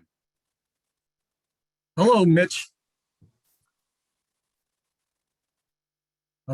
On behalf of the crew that can't make it, thank you so much to Dr. Ken Tate, my esteemed colleague and friend who's there to accept the award on my behalf.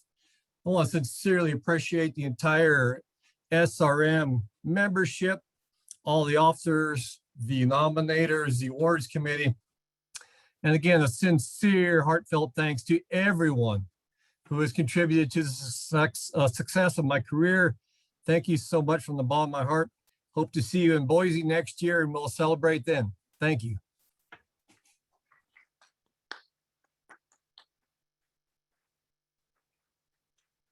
Congratulations, Dr. Durner. Next, we'll move to recognize another group of awards that are meant to recognize and support the outstanding trailblazers within our society. These awards represent both long-term contributions to rangeland management, as well as some of our emerging leaders that show extraordinary potential and promise. The first award that we will give is the Sustained Lifetime Achievement Award. This award is presented by the society to members that have exhibited exceptional contributions to the art and science of range management and to the society. Today, we will be giving 3 awardees the Sustained Lifetime Achievement Award. The first award will be to Dr. Clinton Owensby.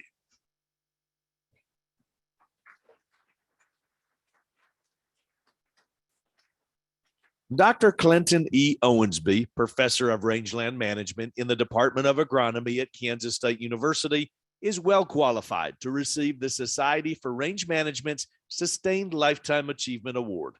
Dr. Owensby has been a member of SRM for nearly 60 years.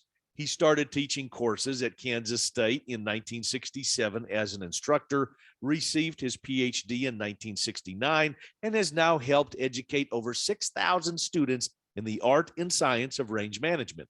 Dr. Owensby has been the major advisor to 16 master's students and 4 PhD students. In addition, Dr. Owensby continues to contribute to an outstanding research career. His research on intensive early stocking and prescribed burning have contributed greatly to economic returns for Kansas ranchers. Dr. Owensby's expertise in prescribed burning has resulted in numerous consulting opportunities, including an Oscar award-winning movie. He studies carbon allocation, photosynthesis, and root exudation in range grasses, and nitrogen cycling associated with fire and tallgrass prairie. Today, he is still actively involved in grazing system research. The Society for Range Management is pleased to present Dr. Clinton Owensby with a Sustained Lifetime Achievement Award.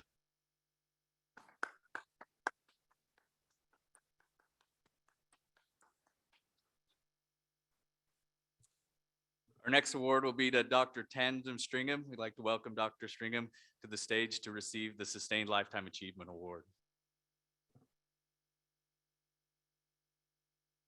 The Society for Range Management has had many outstanding individuals and heroes during its years as the professional society for range persons worldwide. Dr. Tamsin K. Stringham clearly stands out as a member of this distinguished assembly. Male or female, contemporary or earlier, Dr. Stringham stands shoulder to shoulder with these giants. Dr. Stringham is a world-class researcher, a mentor to both graduate and undergraduate students, a terrific educator, an extension educator, and technical speaker, and she has set the standard for ongoing research in the arenas of state and transition ecology, watershed management, and fire ecology. She is a longtime member of the Society for Range Management and holds an endowed chair at the University of Nevada, Reno. The Society for Range Management is honored to present Dr. Tamsin Stringham with a Sustained Lifetime Achievement Award.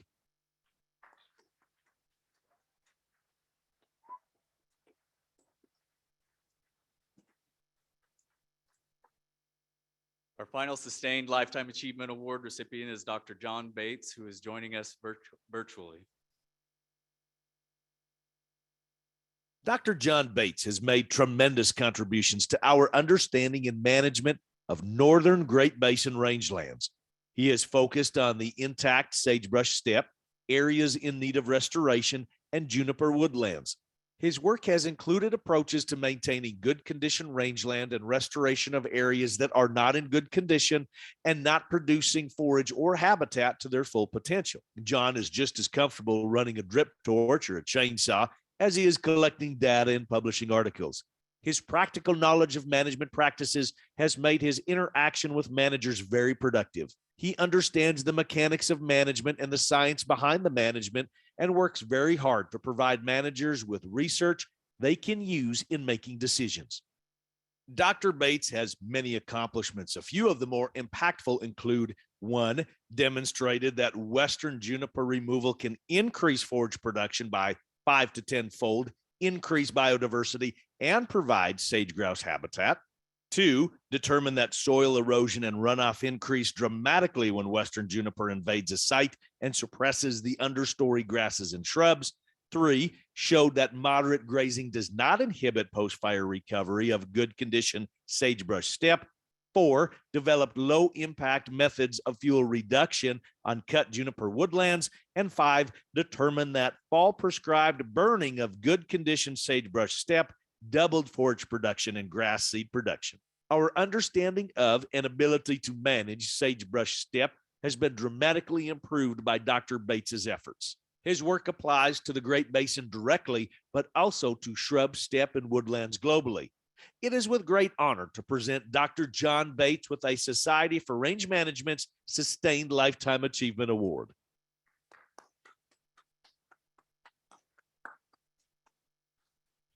Congratulations to the recipients of the Sustained Lifetime Achievement Award. The title of Fellow is conferred upon members of the Society in recognition of exceptional service to the Society and its programs in advancing the science and art of range-related resource management. This high honor is granted in the belief that special recognition should be given for exceptional and dedicated service to the Society. Today, we will be recognizing 2 of these individuals with the title of Fellow. We'd like to start with recognizing Dr. Curt Davies with the Fellow Award, and he'll be joining us virtually.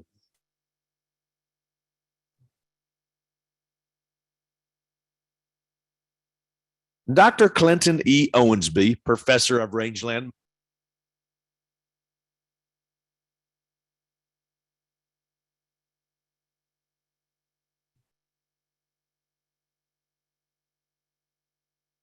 Go back the other way a little bit farther, I think.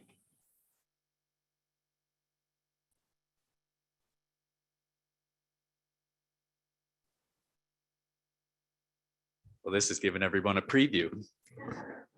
There we are.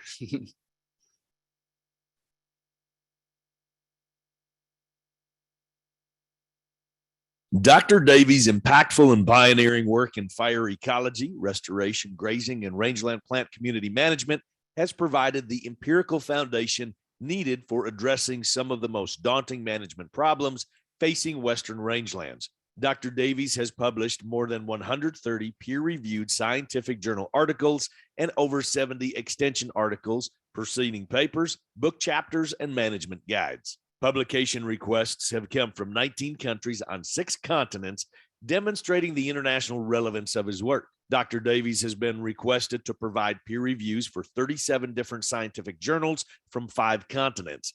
Dr. Davies also served as an associate editor for the primary international scientific journal in the rangeland science field, Rangeland Ecology and Management. Dr. Davies has demonstrated outstanding service to the Society for Range Management by serving as the chair-elect and chair of the Wildlife Habitat Committee, chairing numerous symposiums at the national annual meetings and serving on the awards committee prior to being appointed the chair.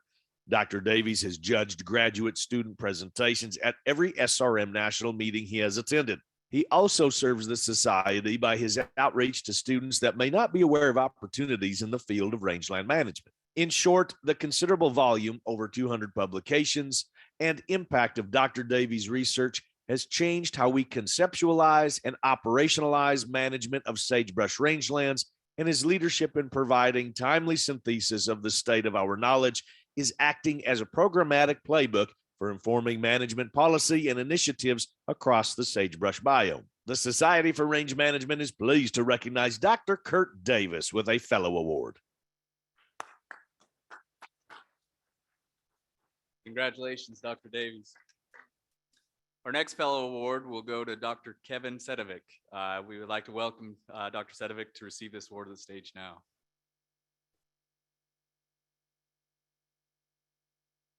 Significant contributions to the field of range management during his career as the Extension Rangeland Management Specialist at North Dakota State University. Despite this position's focus, 70% extension and 30% research, one of Kevin's greatest contributions is inspiring and mentoring youth and students interested in range and natural resource management. In 1990, Kevin took leadership of the North Dakota Youth Range Camp.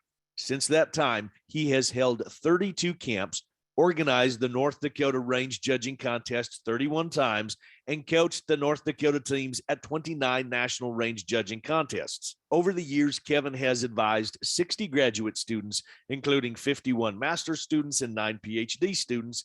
Kevin has built a strong research program, receiving 175 grants and contracts, totaling $21.4 million.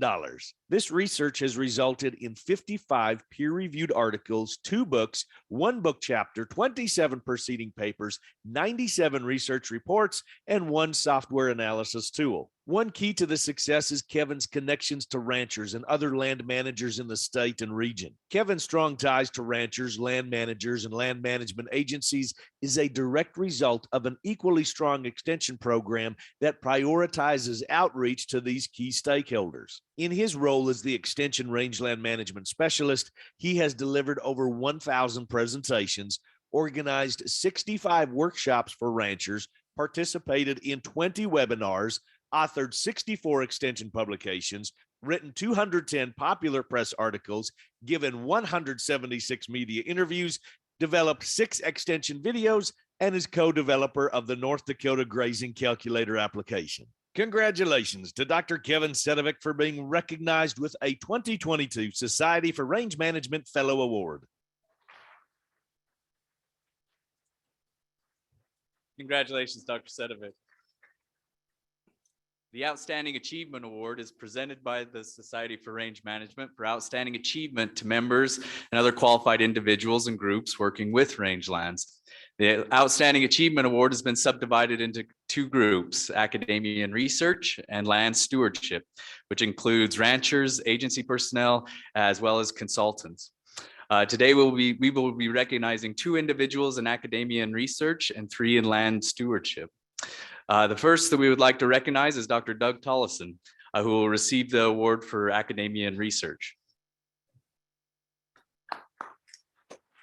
Doug Tollison is Associate Professor and Rangeland Scientist at the Texas A&M AgriLife Research Sonora Research Station.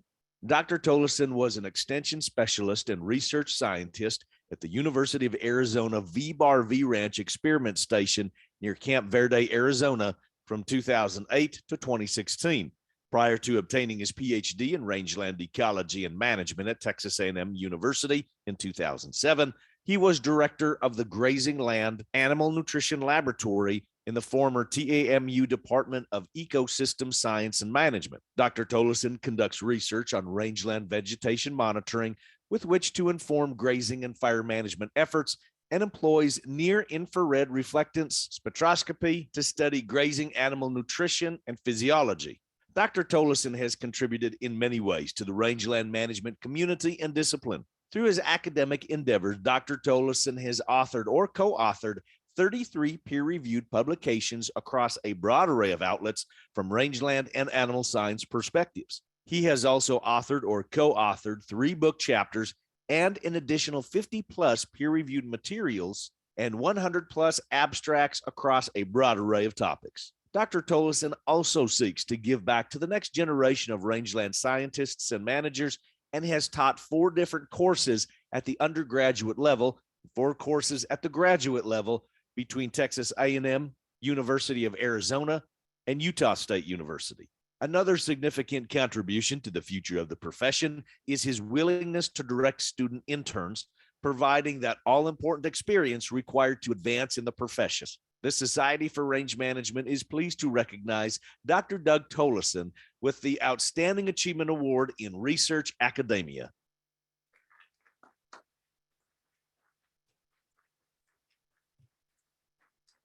Our next recipient for Outstanding Achievement Award in Academia and Research is Dr. Humberto L. Peroto. Please help me welcome Dr. Peroto to the stage.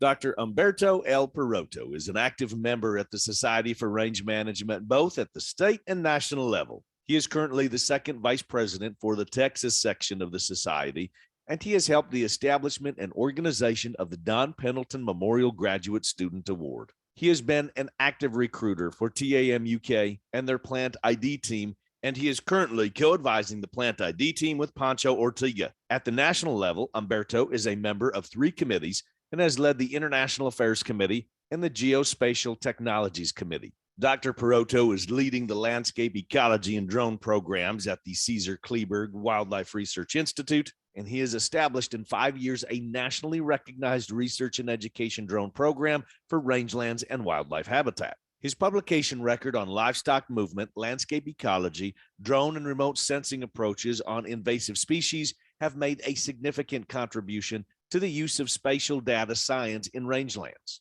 His achievements have been recognized locally, statewide, and nationally. His research has received numerous poster and graduate student oral presentation awards. He has authored and co-authored 65 peer-reviewed scientific articles, 1 book, 3 book chapters, and over 350 abstracts for posters and oral presentations. Congratulations to Dr. Umberto Perotto for being recognized with a 2022 Society for Range Management Outstanding Achievement Award in Research.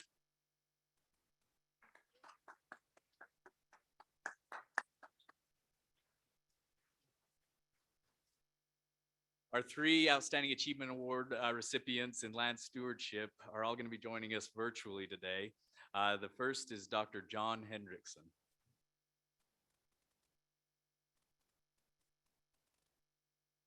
John grew up on a mixed crop and livestock farm in south central Nebraska, where he was active in 4-H and FFA. He graduated from the University of Nebraska-Lincoln in 1984 with a degree in agriculture. After graduation, he started working as a crop consultant with Dr. B.B. Singh near his hometown of Shickley, Nebraska. John worked as a crop consultant for 3 seasons and then joined the Peace Corps, where he worked in eastern Morocco.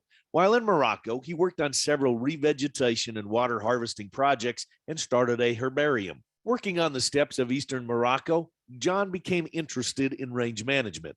On his return to the United States, he began a master's program with Dr. Lowell Mosier at the University of Nebraska, focusing on growth staging native grass populations. After his graduation from UNL, John started a PhD program with Dr. David Brishke at Texas A&M, evaluating persistence mechanisms in perennial grasses in mesic grasslands. Following his graduation from A&M in 1996, John started a postdoctorate with USDA ARS in Mandan, North Dakota.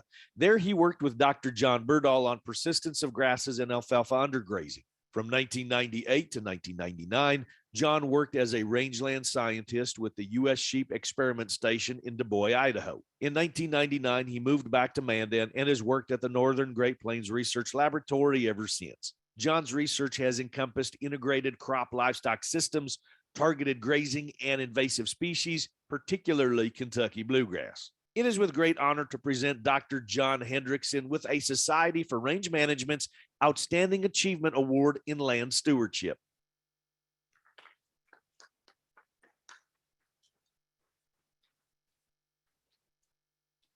Our next recipient will be Margie Jo Patz.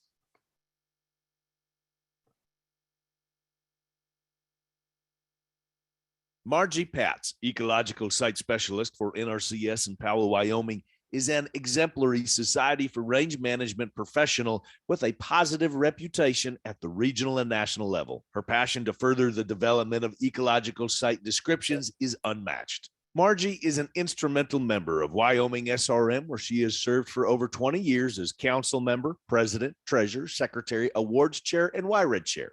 Margie's kind and selfless personality, combined with her skills and knowledge, sets her apart from her colleagues. Her work has far-reaching impacts on rangeland stewardship.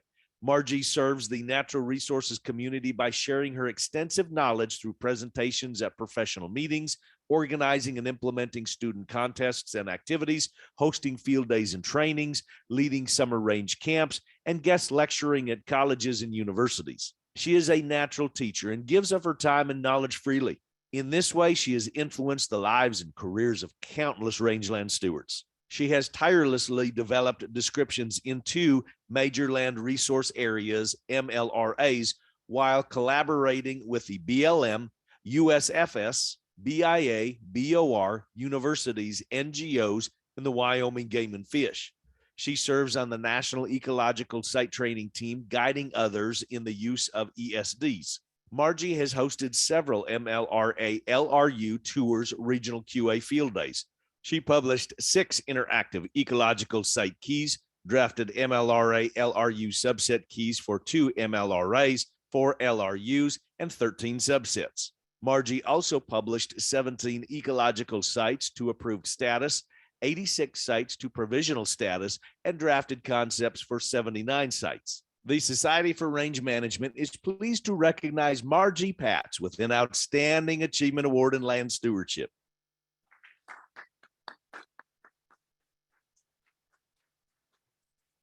And our final recipient for the Outstanding Achievement Award in Land Stewardship is Dr. Juan Manuel Martinez Renner.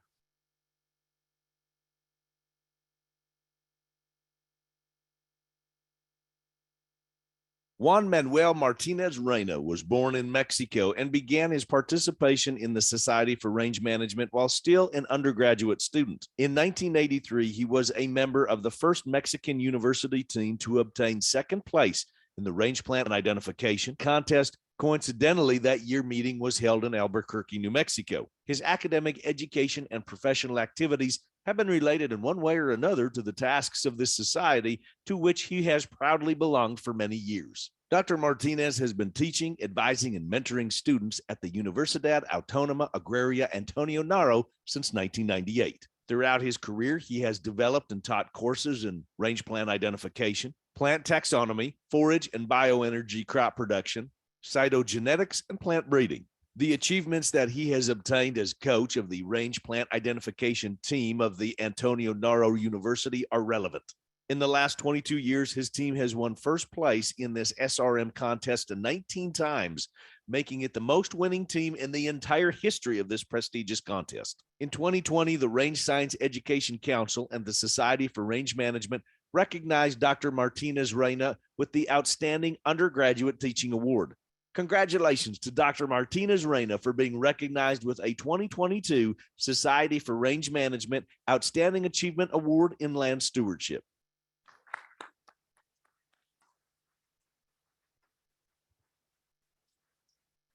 Congratulations to our recipients. The next award is Outstanding Young Range Professional Award, and it is presented by the Society to an individual member who has demonstrated extraordinary potential and promise as a range management professional. We'll be recognizing 3 individuals today. The first is joining us online virtually, and it's Jose Pepe de la Luz Martinez Garcia. Pepe has been a tireless advocate and educator for range management since he chose his career in college. He has constantly strived to learn and be involved in as many range and wildlife areas as possible.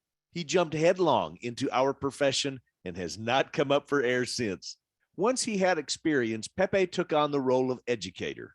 His love of sharing his passion for all things range continued as he began work for USDA and RCS, where he continued to coach FFA teams, work with the South Texas Bob White Brigade, and the TSSRM Youth Range Workshop. He is a gifted presenter who connects with youth audiences and engages them through his own passion. He eagerly takes on assignments like speaking to literally hundreds of elementary school students at the East Foundation's Behind the Gates event annually.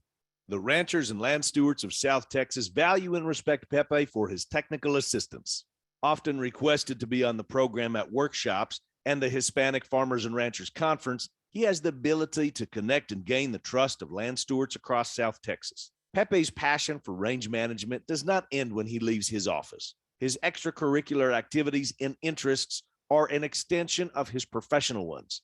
He and his wife, Gabby, have recently purchased several hundred acres, so he is busy practicing what he preaches. Pepe is a rising star with unlimited potential, and SRM and TSSRM are incredibly lucky to call him as one of their own. The Society for Range Management is pleased to recognize Jose Pepe de la Luz Martinez Garcia with an Outstanding Young Range Professional Award.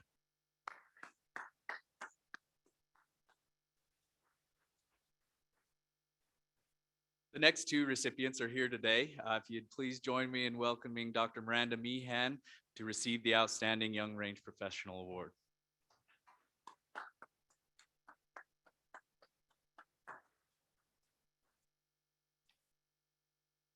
Miranda had a love for rangelands and ranching by the age of 13. She participated in numerous range youth camps and represented North Dakota at the SRM High School Youth Forum.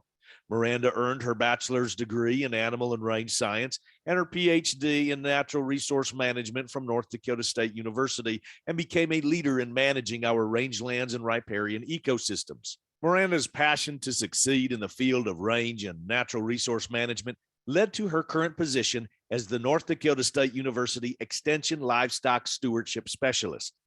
She strives to educate and conduct research that leads to enhancement of our natural resources while improving the lives of farmers and ranchers. She creates programs that are hands-on, applicable, and easy to understand. Her development of 8 cell phone apps and 43 YouTube videos shows her ability to reach audiences of all ages while still creating traditional educational outlets. Miranda is a recognized leader in range ecology and forage systems, riparian function, environmental stewardship, and range monitoring.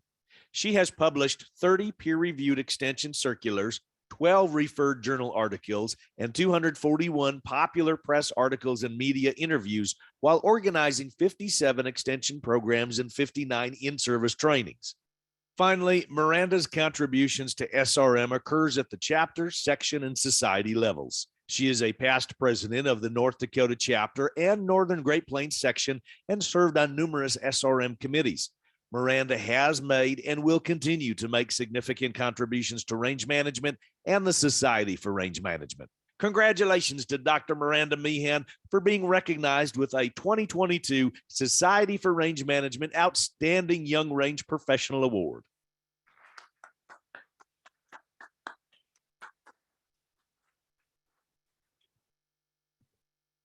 Our final recipient for the Outstanding Young Professional Award is Andrew Brishke.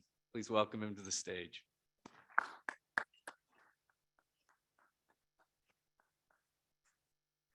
Andrew Brishke began working for the University of Arizona Cooperative Extension in 2007 as a research specialist, rangeland monitoring.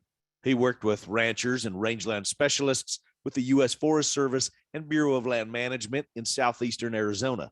During this time, he chose to further his education by earning his master's degree. The coursework that Andrew chose over the next few years was geared towards increasing his knowledge and skills as they applied to his job as a research specialist. His thesis analyzed a massive amount of historical range monitoring data from a ranch and used the data to determine when drought caused a shift in the ecological site using state and transition information. Andrew moved on in his career to become an extension agent in northwestern Arizona. His major programming is in rangeland and livestock management. Andrew was made county extension director after being in his position for several years. Since becoming an extension agent, Andrew has accomplished the following: co-authored 12 peer-reviewed publications, 19 peer-reviewed presentations, posters, 16 community presentations, contributed to 8 non-peer-reviewed newsletters and proceedings, and 1 video on rangeland monitoring, brought in just over $1 million in funding to support his programs, and held numerous hands-on workshops focusing on rangeland management and livestock production.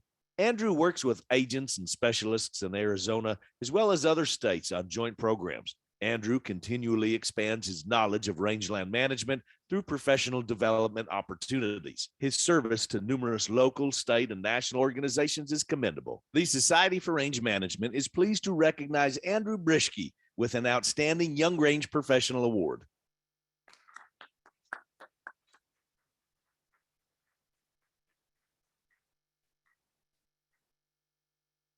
The YPC Outstanding Early Career Award is presented by the Society to an individual member who has shown outstanding dedication to the Society within the first few years of their career.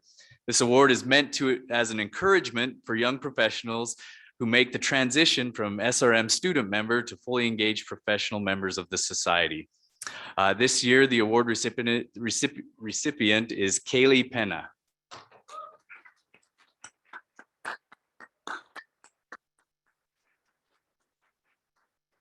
The Society for Range Management is proud to present the Young Professionals Conclave Outstanding Early Career Award to Kaylee Pena.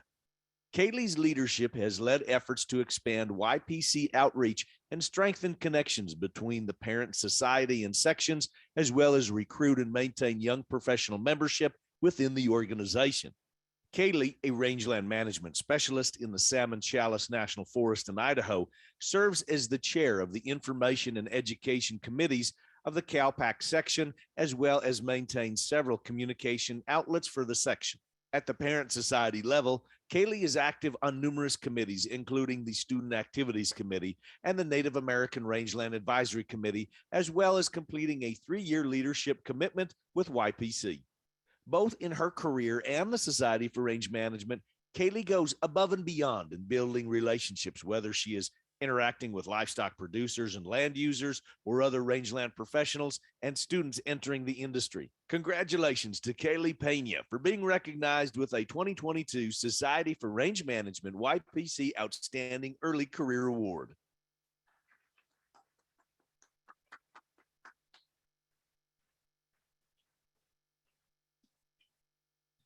Our final award today is for the excellence in range management. And I hope you were able to see this poster. It was behind in the grazing makes, well, you're gonna have to, grazing makes good sense. Thank you, Karen.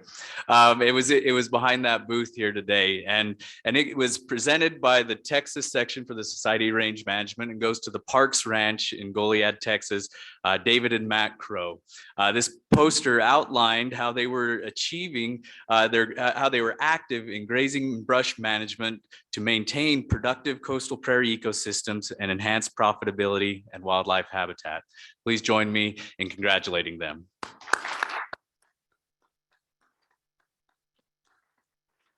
We will be sending that award out. So on behalf of the SRM Award Committee, congratulations to this distinguished class of honor awardees. We are so very fortunate to have these individuals in our ranks as friends, mentors, and colleagues. Before we pull the final curtain, I want to thank the awards committee and the incoming chair, Ricardo Mata Gonzalez, as well as Mary Jo and Kelly. Most of these videos were their work, and they've done an excellent job in helping us with these awards. We'd also want to thank the nominators for the awards. It's no small task. And with that, the awards are now open for calendar year 2023, which we will recognize at our annual meeting in Boise, Idaho. The deadline for these awards is June 1st. So through the months ahead, we encourage each of you to reflect on an individual or group that has done exceptional work or inspired others within the rangeland community. Please reach out to the awards committee if you have any questions and think about nominating one of your peers, mentors, or colleagues. Congratulations to this year's honor award awardees. It has been an honor and a privilege to see and recognize your accomplishments. I'll now turn it over to Randall Violet to begin the student award presentations.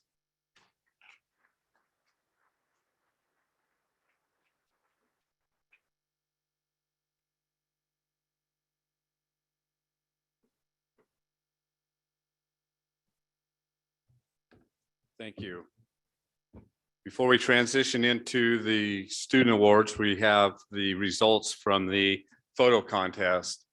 And so we were going to show those as we go through this. And it's appropriate for me to be able to do that because our first photo contest was held in St. George. And so the Utah section's kind of the founder of this. So our first award under the category of plants is Hanging On by Shiner Webb.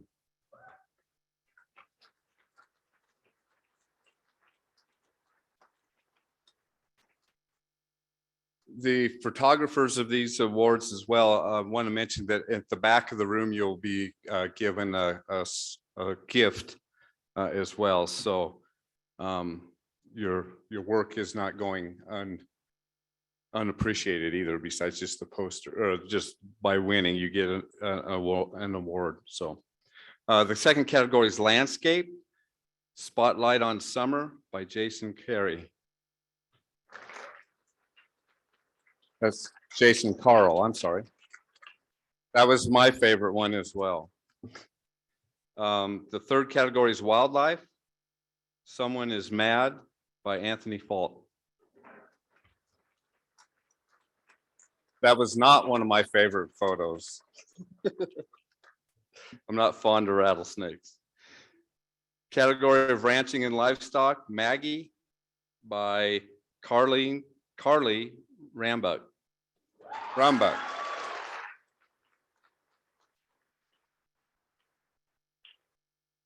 Category of people, ranch hands. They're not about size, but quality, by Anna Claire Monlozin.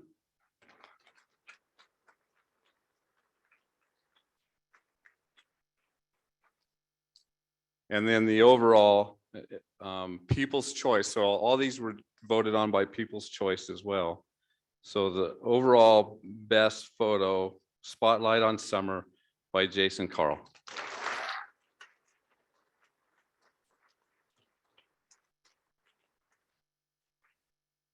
And remember to go, you photographers, to go to the back of the room and get your gift for those awards. So as we proceed on to the student activity awards, first thing, item of business is on the chairs, there should be an agenda. And if you don't have one, they might be on the end of the rows. And I would encourage you to pick up one of those agendas so you can follow along with the program. And then from that, with your agenda, I'd like to draw your attention to the back of the agenda, which really kind of describes the contests and the opportunities that we have within the society for these various contests. They give a little bit of explanation about those as well. So I draw your attention to that. We're going to get started here, but before this will work, you have to listen. So we want you to come up the stage, which is on my right, which would be your left, so technically stage left. And then you'll come up, receive your awards. Receive your awards, go out, and then go back out to the back and get your photograph taken. And there will also be an SRM staff member out there with a laptop that will be collecting some information so that you will be receiving your cash award. The IRS will be in touch with you as well for your cash awards. So, except for, how does that work with the Canadians? So Barry, you're gonna have to fill me in on how the Canadians can get their cash awards without paying taxes on them. Anyway, so make sure you get that information to the SRM staff when you go back to get your photograph. On some of these contests, such as the Plant ID and the ERMI, it will be imperative that you come back into the room, because at the end, towards the end of the ceremony, we also have the combination award. So you'll need to be present for that as well, where we combine the scores together. And we also break up the individual from the team awards as well. So you'll, on those contests, so you'll need to move through that process and then come back into the room for when we announce some of the other awards. Again, I'd like to send out a big shout out or a big thank you to the Board of Trustees or the Board of Directors and President Ortega for the commitment to the student activities. This year, as you'll notice, there are cash awards, and they've really stepped up and have made this a priority, and I'm excited about that. The other thing that I want to mention is we will have access, or you will have access, the coaches will have access to a PDF file that will be able to be creating a certificate. And I think it's pretty important to go back home to your home university and honor these students' achievements locally as well. And so you'll be able to print those off from that PDF file. So be watching for that.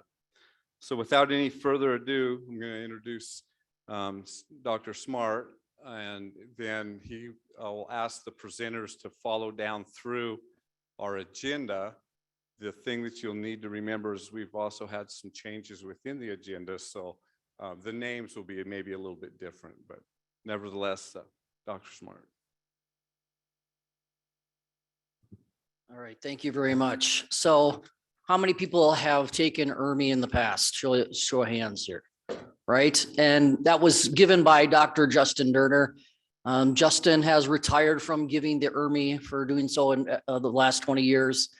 And I, as a former range professor and coach of ERMI at South Dakota State University, I was very familiar with the ERMI, and this time in the program, very excited to finally get the results, although I appreciate the awards that the society has given that we've been seeing already. So it's my honor to talk about the individual awards first. It's always exciting to see which individuals, and then people start calculating to see if their team is going to be up there when we give the team awards. And so before I get started, I do want to mention that we had, even in a pandemic, we had 140 participants from 18 colleges and universities. So thank you for that. So within the 140, we had about 40 students that took the exam at their home institution that I emailed it to their coaches last week. And so we were able to have that international representation. So I'm gonna go start at 5th place. And oh, did I get the wrong? Let's see here. Okay. So we're going to start at 5th place, and I'm not operating the slides correctly, so I'm not going to fast forward it and reveal by accident, so we won't see that. So on 5th place here we go. 5th place from BYU is Curtis Drake.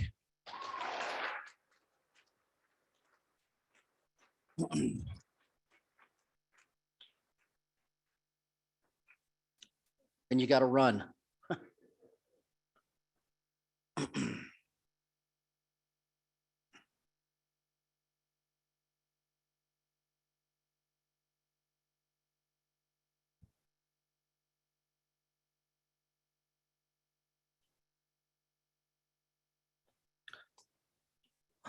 And in 4th place is Caden Allen from BYU.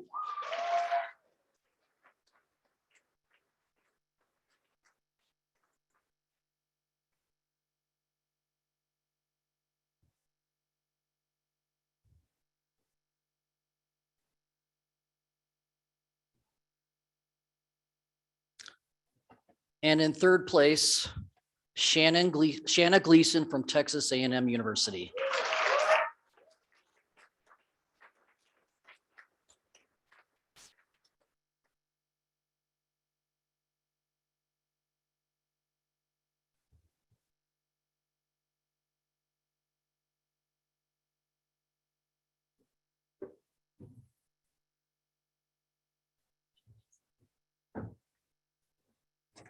Okay, for some little bit suspense. In 2nd place, Eliza Cash from BYU.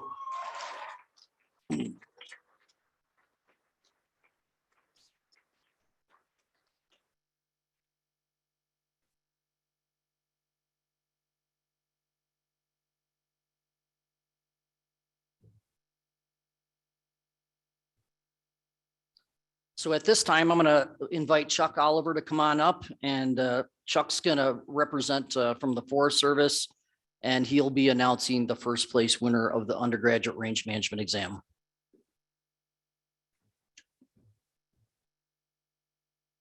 All right, so first I want to say for all those that have participated in this, it never ceases to amaze me, the energy and excitement surrounding it, and keep it up. You are our future. I would like to tell you that the Forest Service is proud to sponsor this award and excited to present it to Catherine Johnson, University of Alberta.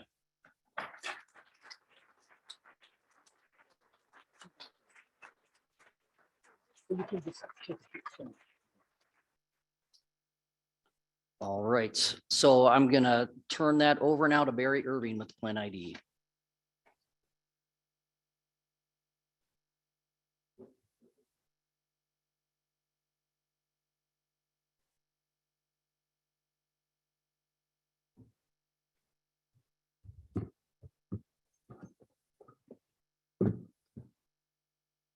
Okay, we're going to do something a little different. We're going to do team awards for plants first. Before we start though, I want to just talk a little bit about the complexities of the plant ID contest.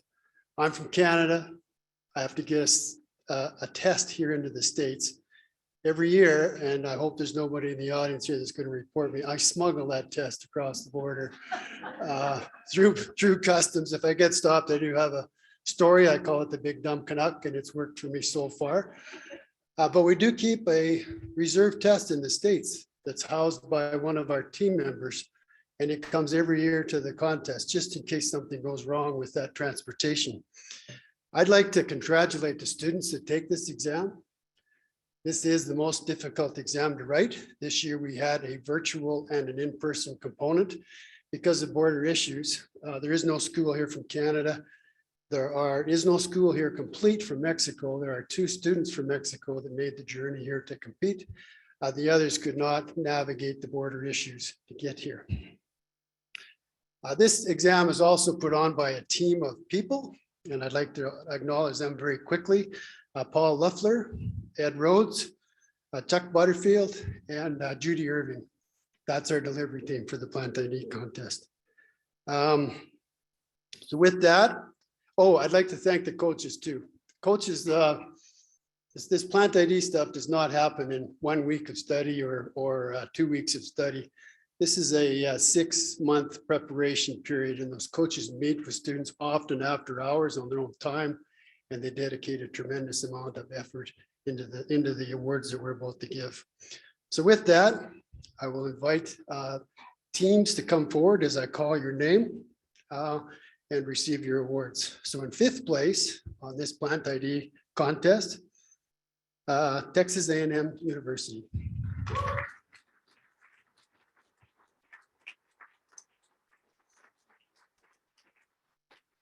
Texas A&M is coached by Bob Knight, and their cumulative score was 69%.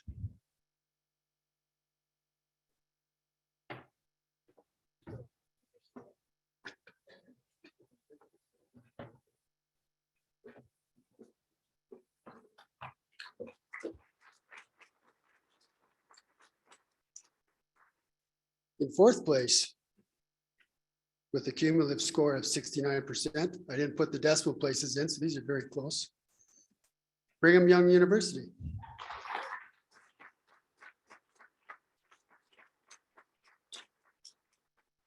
Coached by April Hewlett.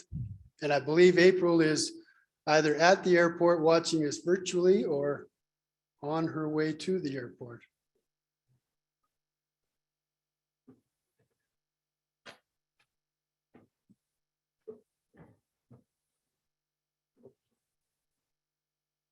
In 3rd place, a virtual competitor with a score of 71%, University of Alberta.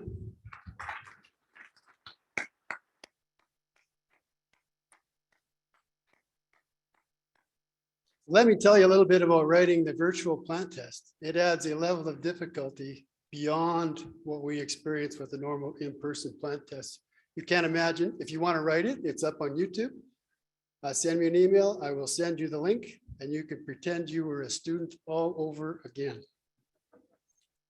In 2nd place, with the cumulative score of 74%, Humboldt State University.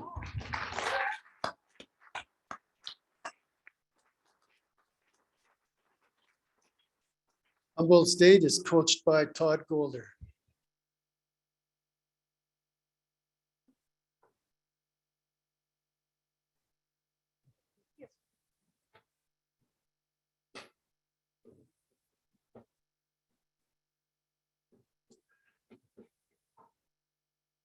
Okay, in 1st place, another virtual competitor. And if you followed the plant marks over the last few years where this team competes in person, it'll tell you how difficult it is to write it virtually. With a score of 86%, that's almost 10% lower than we've had in the past from this very same school and from these very same students. Universidad Autónoma Agraria Antonio Naro.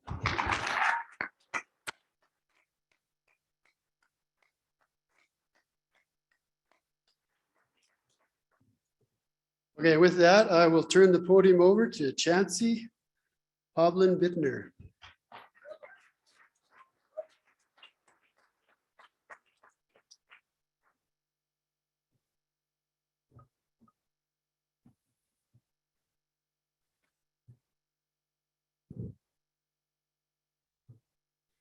Good afternoon, everyone. I am Chancey Hoblin Bittner, and I am representing the Nebraska section. I am the 2022 High School Youth Forum president. At first, I would like to recognize the delegates from the 55 High School Youth Forum.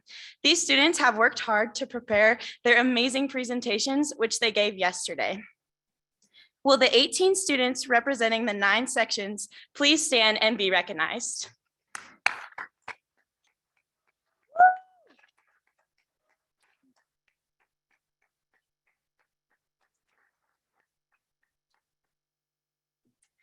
Next, I would like to recognize our subcommittee members.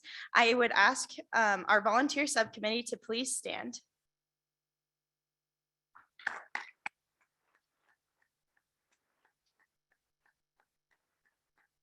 These members work really hard and volunteer their time to make sure that we're safe and also have a good time while we stay here and give our presentations. So thank you for all of your hard work and dedication to us students. I would like to say thank you to New Mexico and Arizona for hosting the meeting this year. This has been a really great meeting for us, and we've really enjoyed ourselves here in Albuquerque. So thank you to Arizona and New Mexico sections.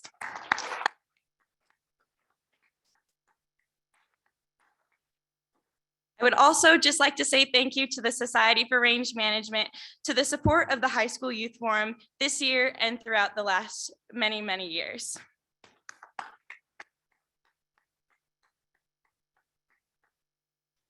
Finally, I would like to recognize our top 5 presentation winners.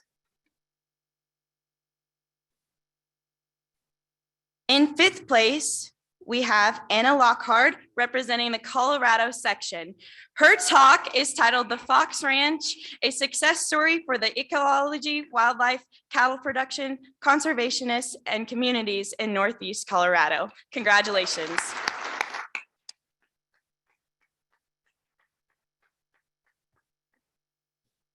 Our 4th place winner is McKinley Cabolo, representing the Wyoming section, with her talk, "Hydrophobicity in Soil Due to Wildfires."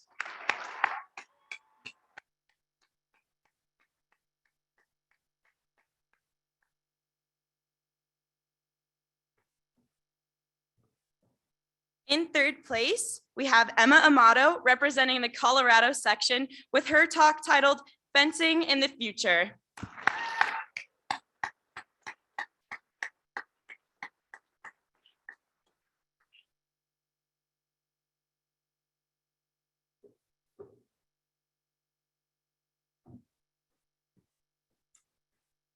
Our 2nd place winner is Rebecca Reese, representing the Nebraska section, with her talk titled "Drones, a Range Management Tool."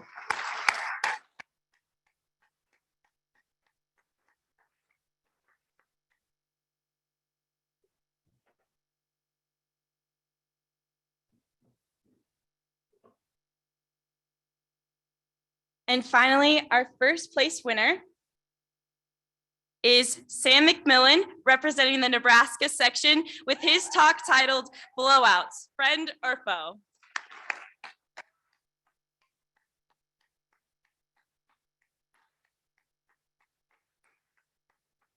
Congratulations to these contestants. I would like to notify the society that Nick Dukar, representing the Arizona section, will be the 2023 High School Youth Forum president in Boise, Idaho.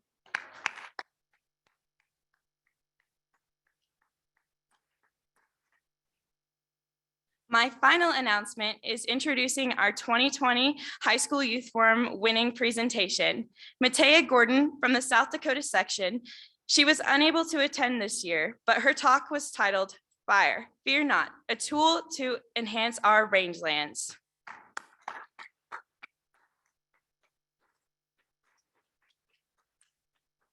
And with that, I leave the podium to Charlie Simpson.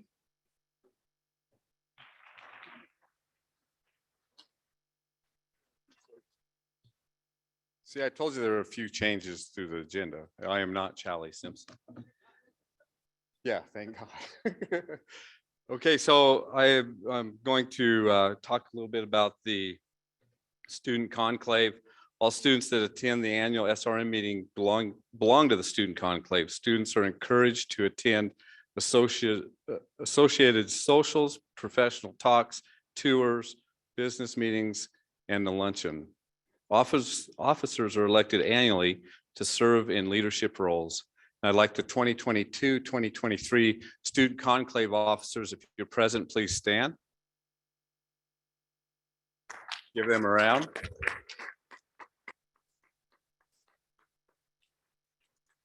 Thank you very much. Move on to the Masonic Range Scholarship.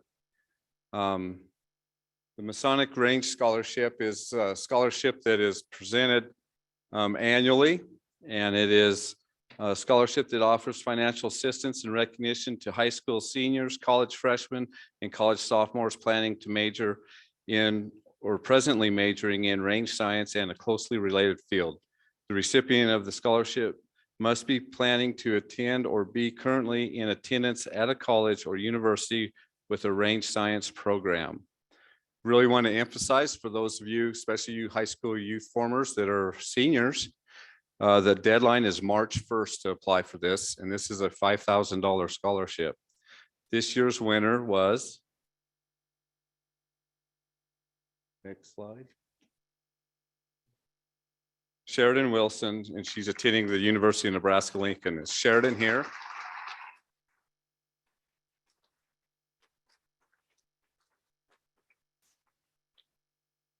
Sheridan's on her way up. You bet.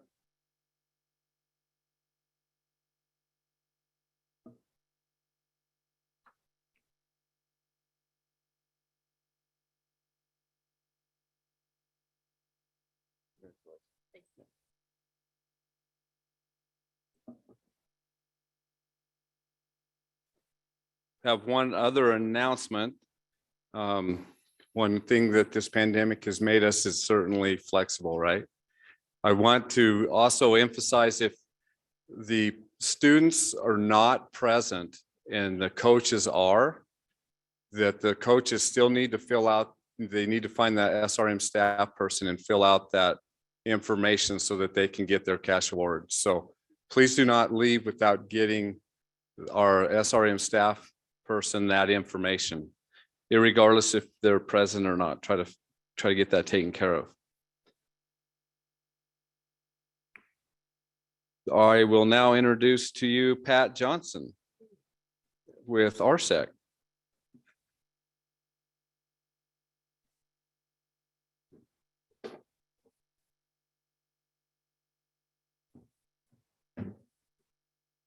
Okie dokie. There we go. I'm going to do something that I've done in the past. I haven't given this award for a while, so bear with me.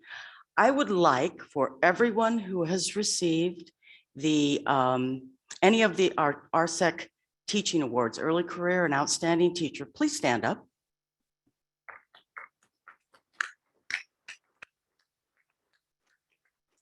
Stay standing. You are my visual aid. Come on, stand up. Thank you very much. Okay, now, the reason I'm asking these folks to stand is I want students and others who have gone through the range programs to consider, these are wonderful people. These are wonderful teachers, but I'll bet you had some teachers who are wonderful teachers who would be wonderful for the range science education early career or outstanding undergraduate teacher awards. So if you don't see the person that you think should get this award standing up, please strongly consider submitting a nomination for that person. They will greatly appreciate it. All right, you guys can sit down now. Thanks. Okay, so this year is kind of different, besides the fact that I'm giving the awards out. We have two awards for each of the two categories. We have the Early Career Undergraduate Teaching Award, and we have the Outstanding Undergraduate Teaching Award. And basically, the early career is for those who have been teaching for less than 10 years. And the Outstanding Undergraduate Teaching Award is for those who've been teaching for longer and either mid or late career in their teaching programs. So we'll start with the Early Career Undergraduate Teaching Award. We have two awardees, and we're doing this because the RSEC wasn't able to give the awards last year, so we're making up for it here. So the first award winner is Dr. Eric Lamalfa.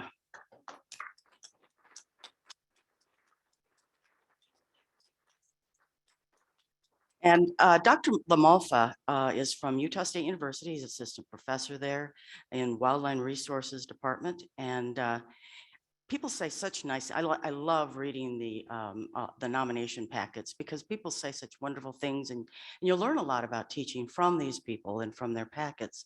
Some of the things that were said is that, while we all know that the past 3 years have presented some major challenges, Dr. Lamalfa not only navigated this unique time, but some of his colleagues say that he actually thrived and brought fresh approaches and innovations to the department and the teaching. He developed more than 30 instructional videos to supplement his online teaching. I love to hear what the students have to say. A lot of them are very, very complimentary, and one said that I can give credit for my success in college and now in their new career in Natural Resource Conservation Service to Dr. Lamalfa, considering that this man has only been teaching at Utah State for very few years. Others have talked about giving him being allowing them to be better prepared for their careers. And it's just a testament to his enthusiasm and good teaching.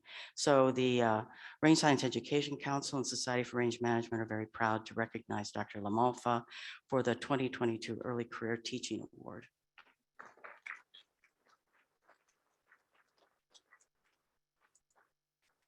I should also say there will be a plaque and there will be a check. Both will be in the mail, but they're not here yet. So, but if the awardees are here, please do come up and be recognized. Our second Early Career Undergraduate Teaching Award is for Dr. Matthew Madsen. Dr. Madsen here.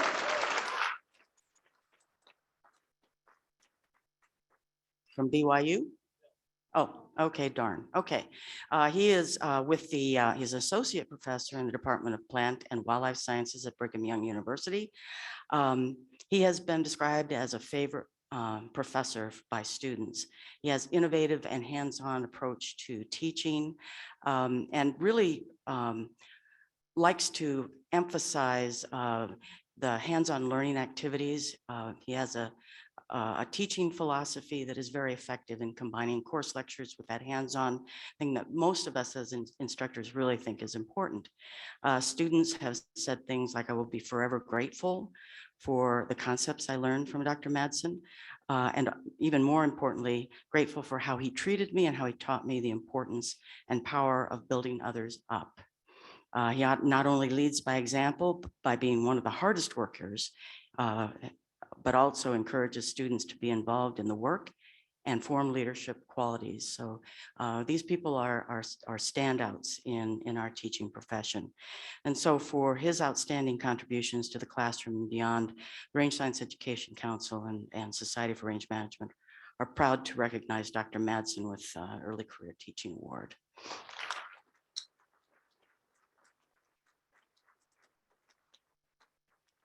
Now we move to the Outstanding Undergraduate Teaching Award. Again, these are for those who've been teaching for a longer time period.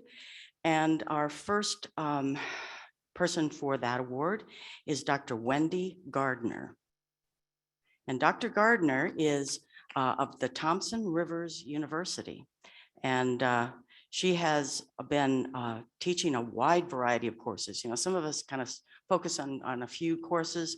She's taught everything from grassland ecology, range management, fire ecology and management, ecosystem reclamation, science and management of natural resources, food systems, tropical field studies. You know, this is a person who can teach many, many things. She has been described as an outstanding undergraduate teacher, cares deeply about her students. She leaves a lasting positive impact on all undergraduate students. And a colleague said that the success of their graduates is a direct result of her untiring and unselfish passion for her students and their education. So the Rangelands Education Council and Society for Range Management are very delighted in presenting her with the Outstanding Undergraduate Teaching Award. And our fourth one, our second for the Outstanding Undergraduate Teaching Award, I kind of think may not be knowing that this is going to happen, but at any rate, Dr. Susan Marshall of Cal Poly Humboldt State.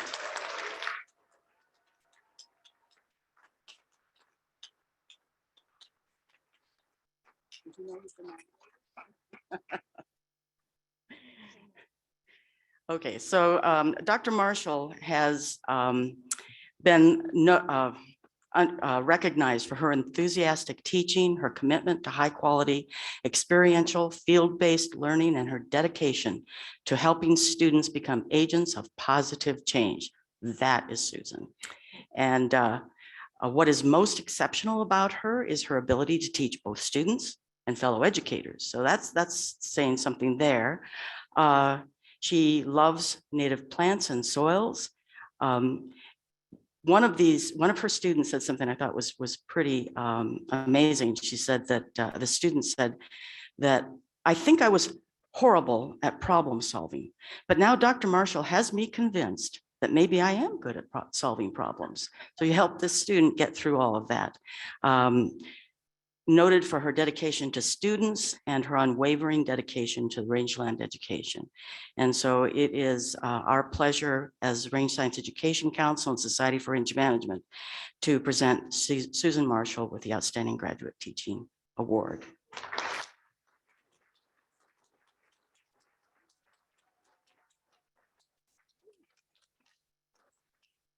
And I guess Sandy Smart, you're up.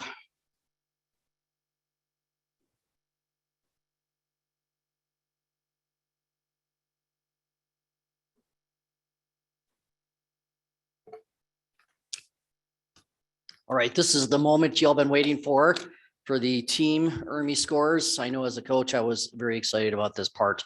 Before I start the announcements, I want to make sure that if your schools are here in person, I do have a copy of all of your team individual scores. And so you can come up and see me off to the stage right after the award ceremony. So starting in 5th place, University of Wyoming. Coached by Derek Scasta.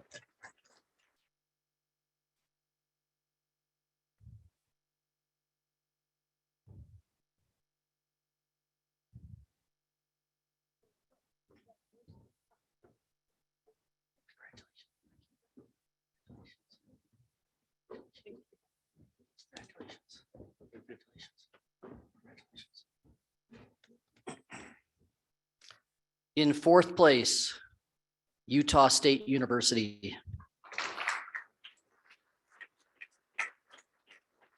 Coached by Eric Lamafa. And they took that online back at their institution. All right, so kind of moving along here, a little bit kind of suspense building. In 3rd place, Texas A&M University. Coached by Stephen Evans.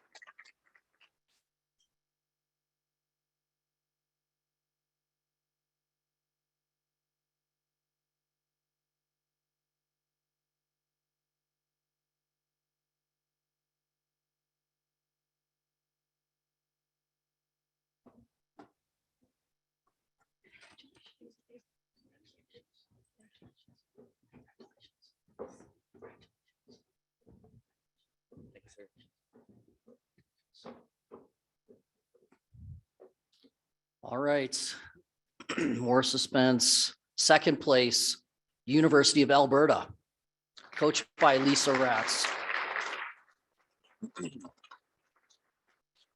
All right, so we know who the winner is. In 1st place is Brigham Young University.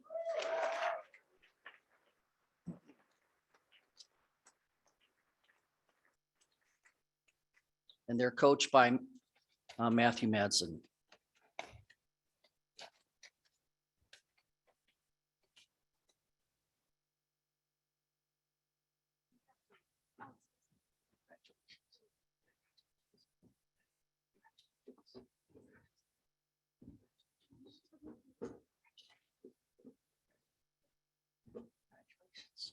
All right, I'll turn that over to Barry.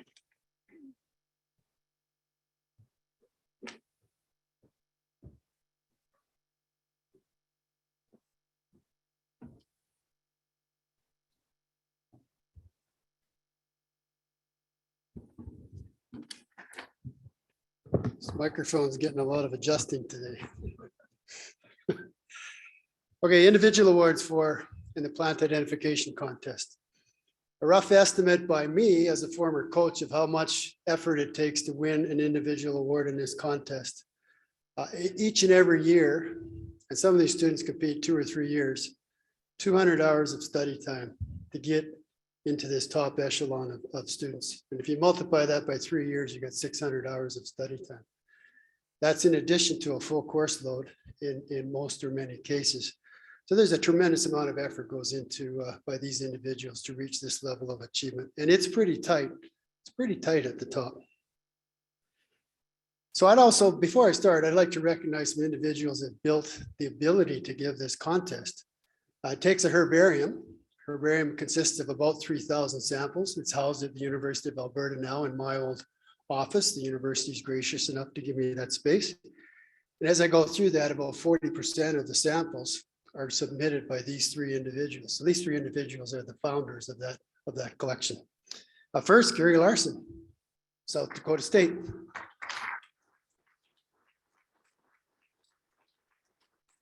Chances are the students who take this test and see flora from the Great Plains are seeing samples that have been submitted over the years by Gary Larson. A second, Kelly Allred, New Mexico State.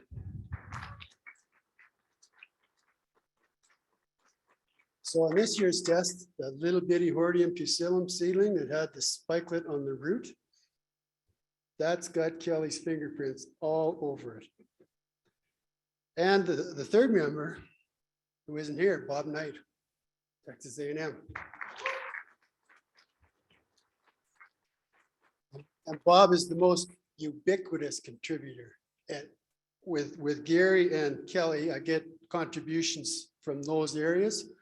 With Bob's, they come from everywhere across North America. Bob's samples are submitted. Okay, so with that, we will quickly run through the individual award winners for plant identification. And forgive me for my pronunciation. In 5th place, with a score of 847, that's 84.7%. From Antonio Naro, Universidad Autónoma Agraria Antonio Naro, Damian Bernal Miguel.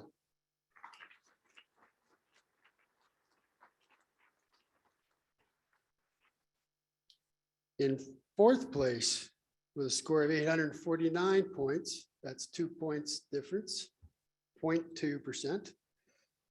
From Antonio Naro, Royer Quevedo Ortiz.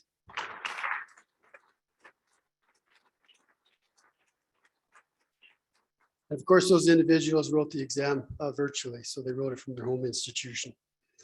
In 3rd place, with a score of 861 points, from Humboldt State University, Ezra Hubner.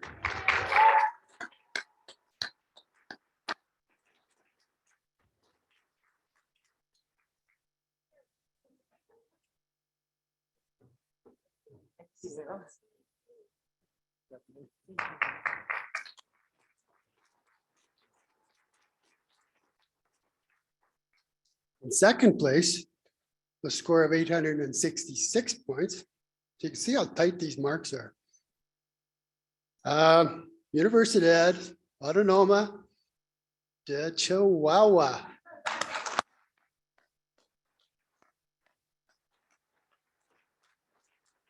Sarah Gabriela Sayen Gonzalez.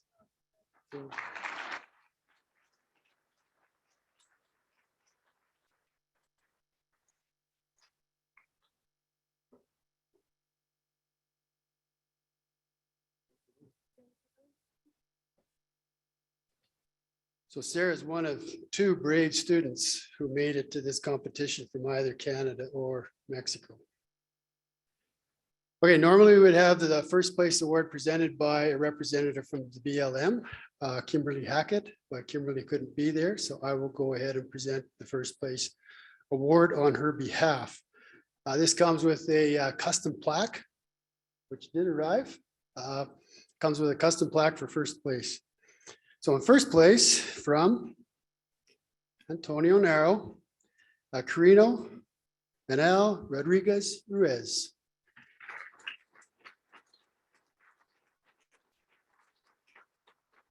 With a score of 877 points, so 87.7. And of course, took the exam virtually. So that again is a full 10% less, 9 or 10% less than we would expect that individual to get in an in-person exam. So those are incredible marks, but even more incredible when you write it virtually off of YouTube as opposed to having the plant sample in front of you. So that's my, for coaches, if you can too, I have your packets. If you can meet me up at the stage after the ceremony is complete, I'll give you your exam packets back. Those that are in person and those that are watching virtually, I'll email you the results. So I'll turn the podium back over to Randall for the some of the other remainder.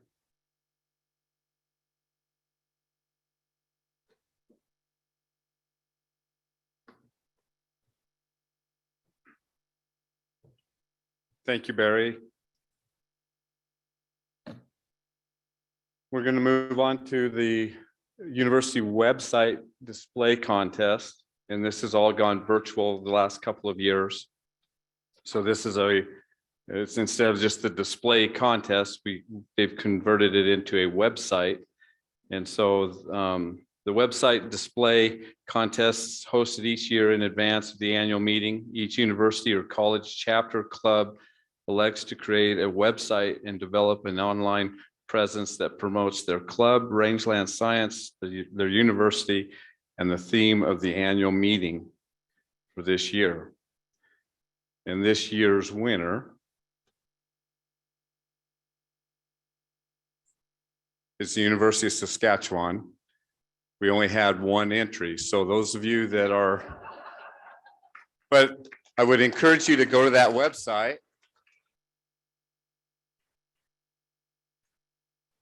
I would encourage you to go to that website and look at it. They did a fantastic job. And so I guess I'm going to put the challenge out there for all of you other range clubs and range club presidents to go back to your home institutions and start working on that. That's something that can happen throughout the year. So it's a pretty cool contest.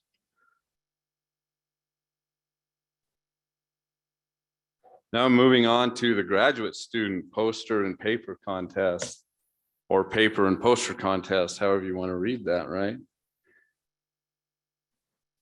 And this year, again, with some of the changes and having to be flexible, we held the graduate student paper and poster contest and sent out several news flashes or range flashes to have graduate students contact myself to get entered in the contest. I guess up front, I want to apologize that maybe not everybody got the message. And I know we had more graduate students here presenting than what we ended up in the actual contest. But nevertheless, pretty proud of the fact that we're able to give this award for both PhD students and master students. So we also have your score sheets. You'll meet with me again, kind of like with the URMI and the plant ID. I have those score sheets for both your poster and your paper presentations. You can meet with me afterwards. So starting with the master's students, we'll do the paper contest first. In third place, Monica Poligar from North Dakota State University.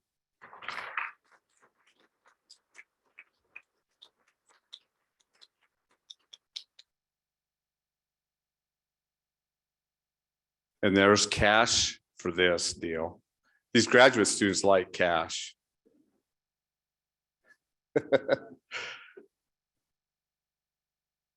Congratulations. In second place, Holly Lund from Brigham Young University.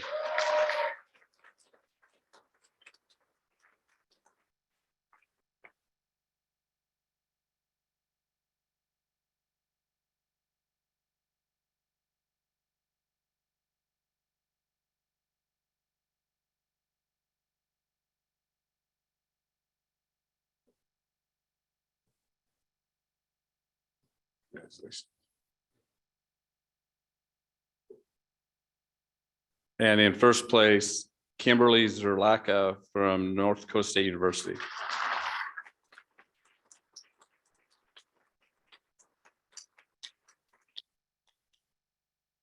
I would also like to thank the judges, and with the paper presentations, what I did is I really relied heavily on the moderators of the room. And when the student came up to give their presentation, we asked for volunteer judges. And appreciate everybody stepping up and taking a clipboard and evaluating and judging these students and giving them some feedback. So move on to the poster contest.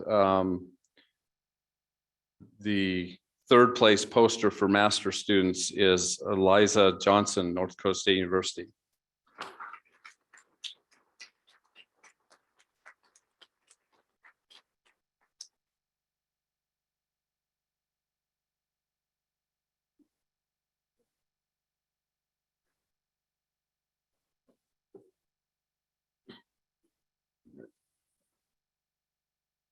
Second place poster for master students, Amberly Berry from New Mexico State University.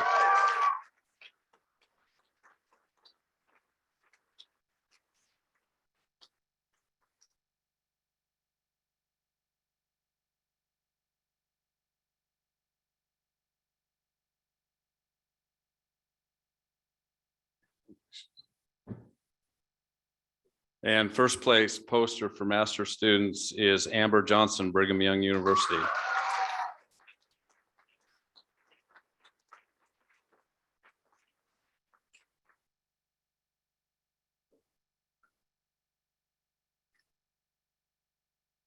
I'd again also like to thank the judges that I recruited to judge the poster contest.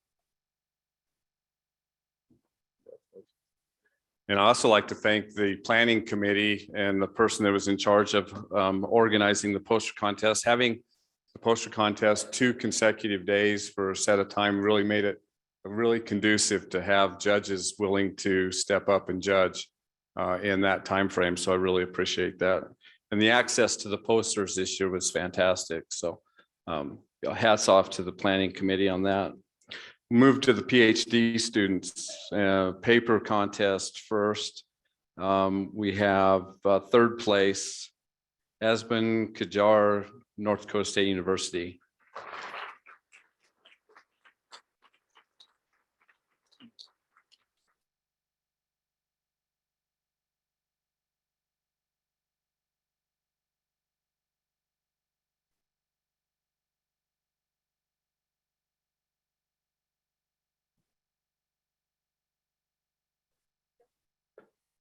Congratulations.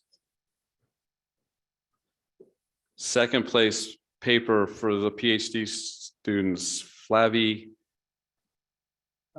Albine. Oh, I messed that. I practiced that too. Flavie Adon.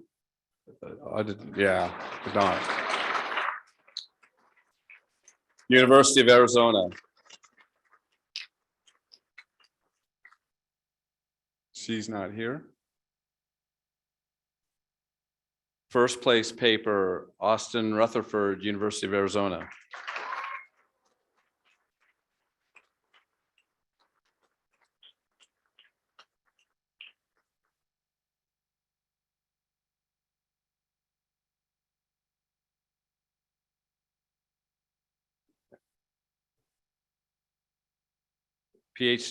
PhD candidates for poster, Esben Kajar, North Dakota State University for third place.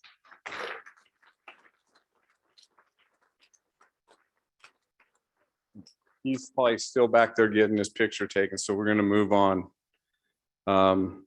Second place poster, Justin Clark, North Dakota State University.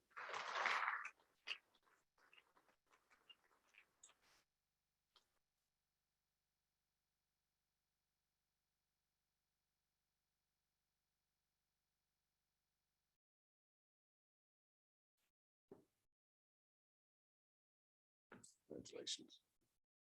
And our first place PhD candidate poster goes to CK Pai, North Dakota State University. CK Pay, excuse me.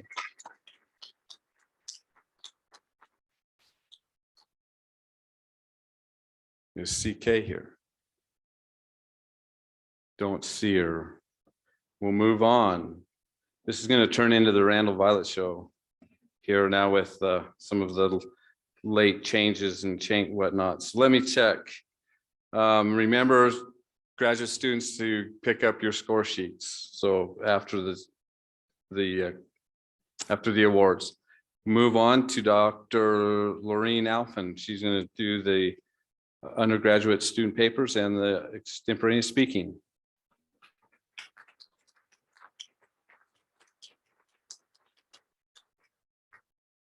All right. So first, I want to recognize undergraduates that had an opportunity to present at these meetings.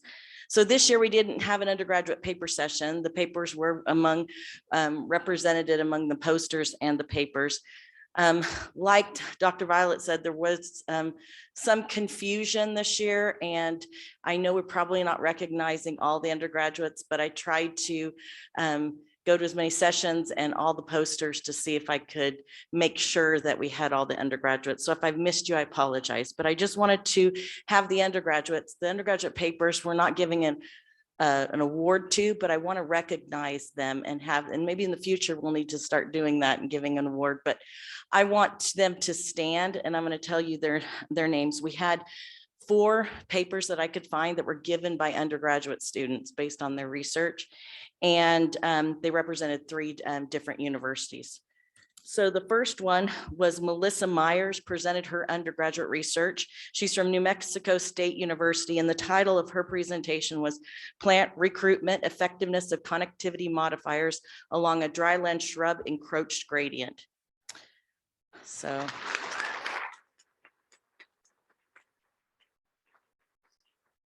our second undergraduate paper, it was a poster, was from Ethan Ostraff from Brigham Young University.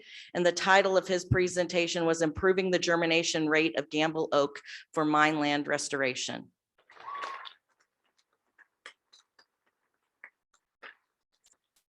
Our third undergraduate paper was from Jay Holm from South Dakota State University. And the title of his poster was Impacts of Eastern Red Cedar on Avian Communities in Eastern South Dakota.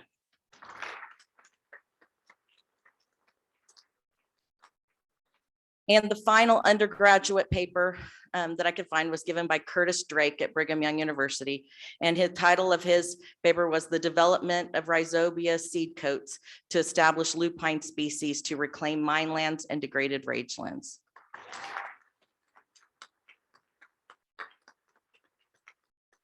And we really want to encourage undergraduate research here at the Society. So we're really pleased that undergraduates are presenting, and they're some of my favorite talks and posters. So I want to give the awards now for the undergraduate extemporaneous speaking contest. So this year we had 16 participants from 7 different universities. It was not as well advertised as we had hoped. And so we appreciate those that came. It also overlapped this year with the ERMI exam. So that was a little problematic for the students that were taking the ERMI in the middle of their time to prepare. We tried to give them a little extra time, but it was problematic, and we recognize that, and hopefully we'll be able to fix that for next year. So we wanted to apologize up front for that, but we had some great students that participated in this extemporaneous speaking contest. So those of you who don't know, they draw a topic and have 2.5 hours to prepare a talk. And it has to be greater than 5 minutes and no more than 7 minutes in length. And so, not an easy task. And like I said, 16 participants from 7 universities. And so with no further ado, our third place winner was Carolyn Roeder from Montana State University.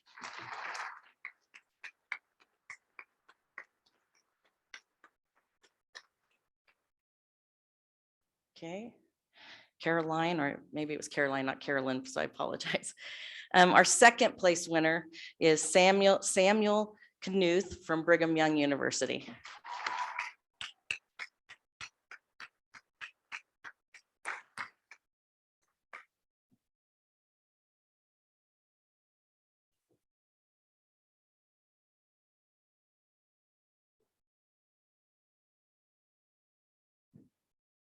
And our first place winner is Caitlin Dozier from University of Nebraska-Lincoln. And amazingly enough, this is her second year to win the extemp in a row. So good job, Caitlin. And I have the score sheets. If I have to leave early, I'll make sure I leave them with Dr. Violet for the extemp. I'll turn the time back over to him.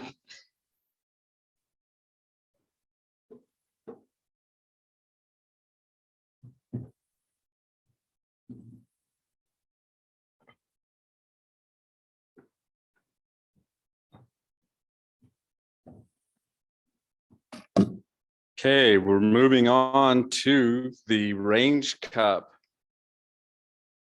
If I'm staying on track here. So the Range Cup competition is a competition where in the late fall, early winter, the topic is submitted or is given out. So the coaches in the university clubs can look at and view the topic. If you turn to the next slide, that's this year's topic, and I am not going to read it to you.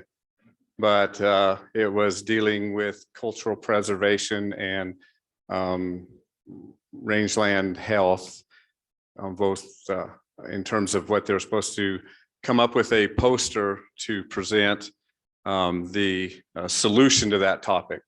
So it's a team contest, right? So you have a team of 2 to 4 people. So that is the process of the Range Cup. And we have a traveling cup, fittingly enough, for the Range Cup award. So this year our third place team is University of Arizona.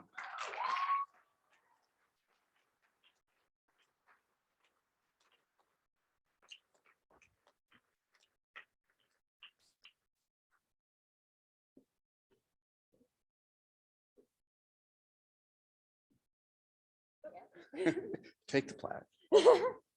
Congratulations.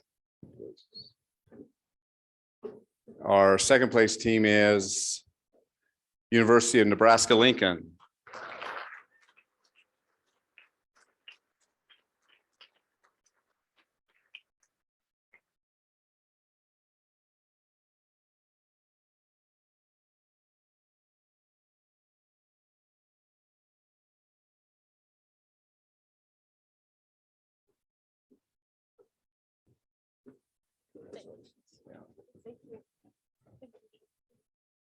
Congratulations. And our first place team, the A team from Chadron State University.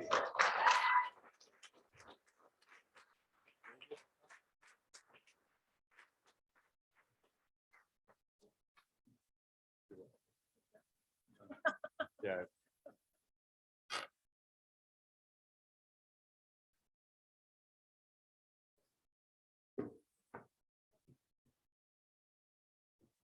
Congratulations. You get the base, you get the cup. Oh, thank you so much. I don't know what, there you go.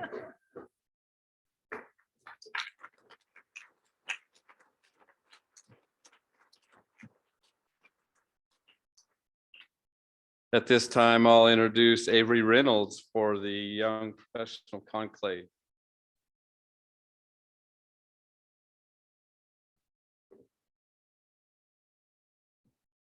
Thank you, Dr. Violet.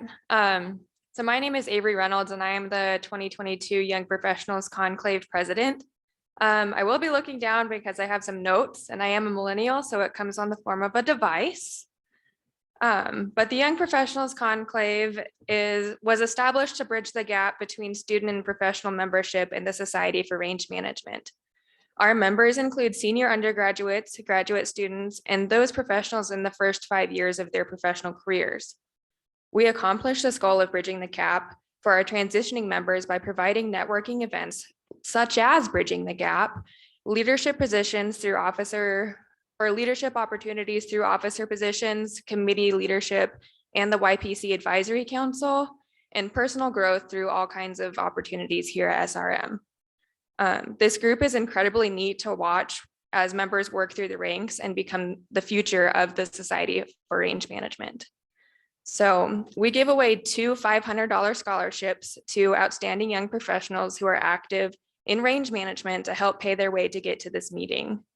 To qualify, the applicant must be currently employed in a range-related job, be currently pursuing a graduate degree in a range-related degree, or unemployed but recently graduated from a range-related degree or recently left a range-related position.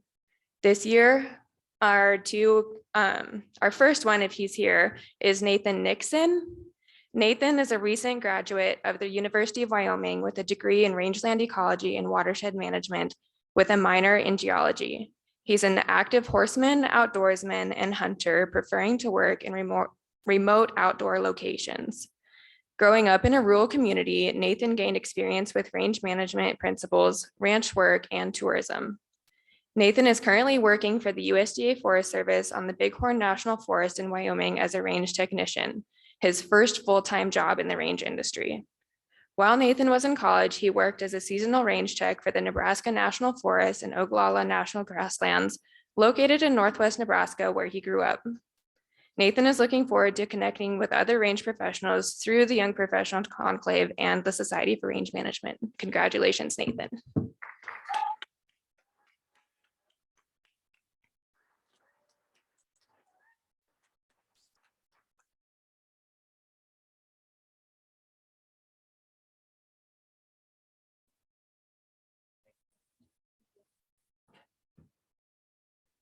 The second recipient of the YPC Travel Scholarship is Ariana Altier. Ariana grew up in Chico, California, where her dad taught agronomy at a local university. He preached the importance of agriculture to her when she was little and always took her along to field days.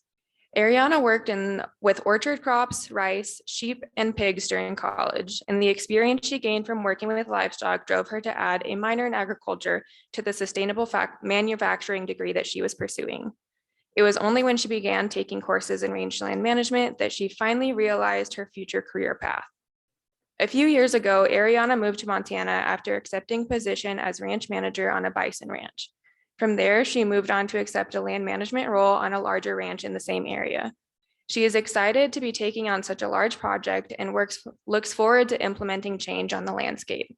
Congratulations, Ariana.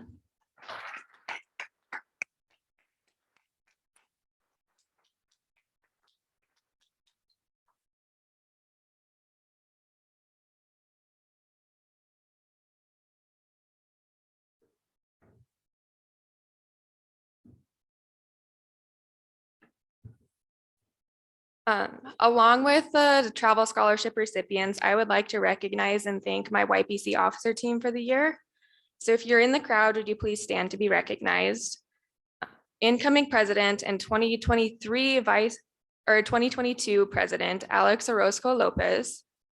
Our treasurer, Danielle Dunai. Our secretary, Selby Borman. Our public relations chair, Justin Romer. And our recorder, Bill Wells. I'd also like to recognize our immediate past president, Kaylee Pena. And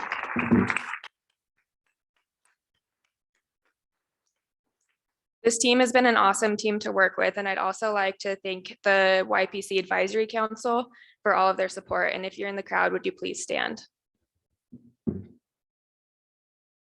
I see a few, but thank you anyways.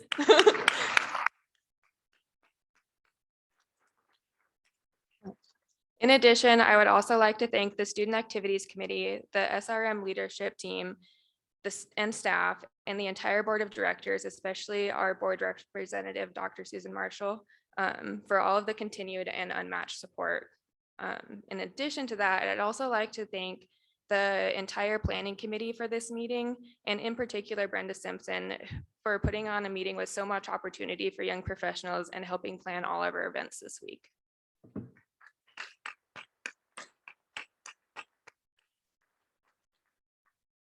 And with that, I think I'll hand it back over to Dr. Violet.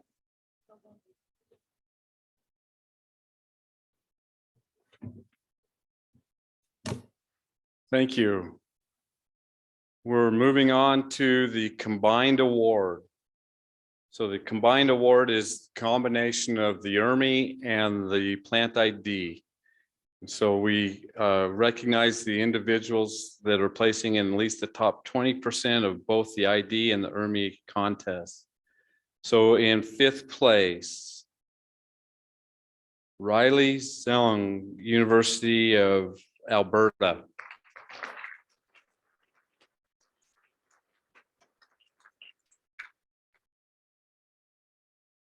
Fourth place, Eliza Cash, Brigham Young University.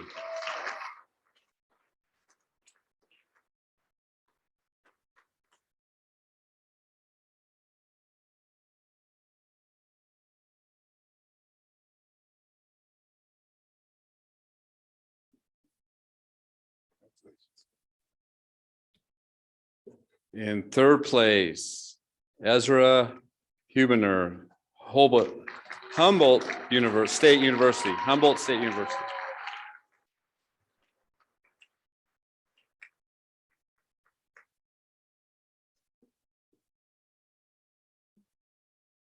Congratulations. In 2nd place, Shauna Gleason, Texas A&M University.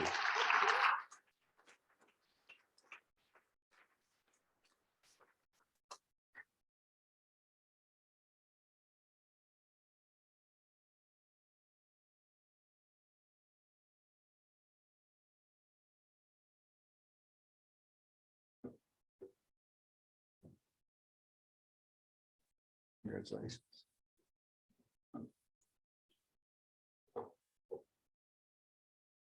And our first place is awarded or sponsored by the NRCS. And unfortunately, we didn't have a representative from there this year. So I'll go ahead and present the first place individual for the combined award, Catherine Johnson, University of Alberta.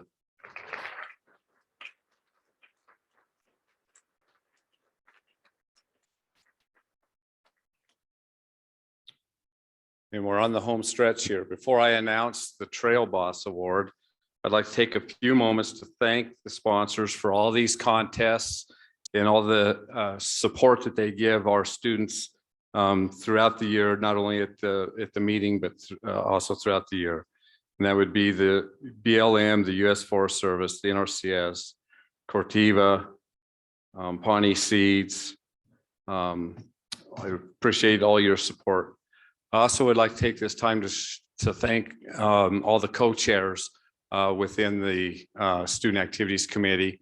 And if I start naming them, I know I'm going to miss some. So I don't want to. Why don't you stand up? Co-chairs stand up, and you've already seen most of them because they gave the awards for their area. But thank you very much.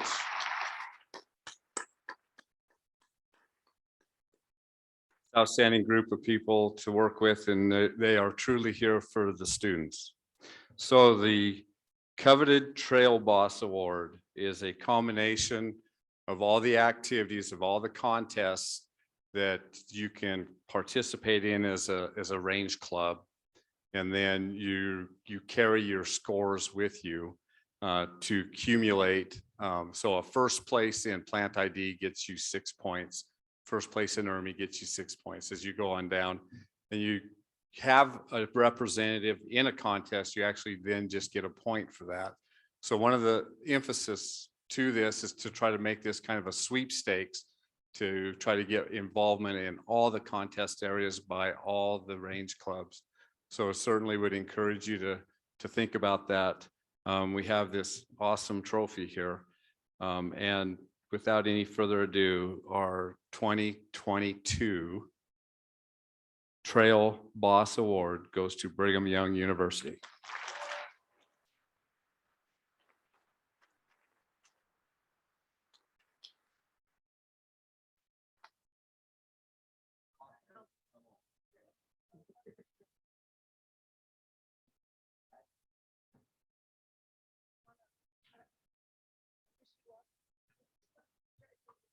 Give it to the first guy up the step.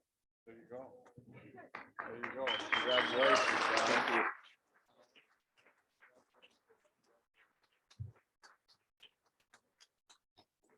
So the case for that trophy is there. It's that wooden box. And Chadron State, the case for the Range Cup is a plastic box over there. You guys don't want to put it away. You got to go get your picture taken.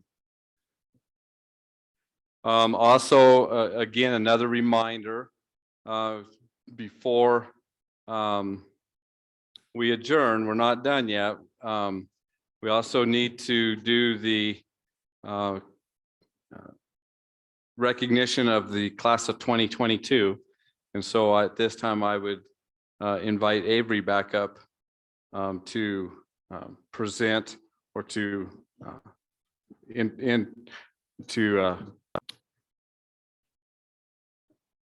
present the class of 2022. When she gets done, and pretty much all she's going to do is tell you to stand up to be recognized, but I want her to do it. When you get done, class of 2022, and this is for a graduating senior in December and May, December of 21 and May of 2022, you're eligible for this. You need to again find our SRM staff person and sign up because you are getting a free year of SRM membership. Okay, so they need information from you. And then there is a gift involved. It's a hat. You're going to get a hat sponsored by Cortiva. And then we want a group picture. So those things are vitally important for those of you that are here and want that gift and that annual or that year membership. So I'm going to let Avery do the bestowing of the graduates, and I'm going to get out of your way, but make sure you get those bookkeeping things taken care of.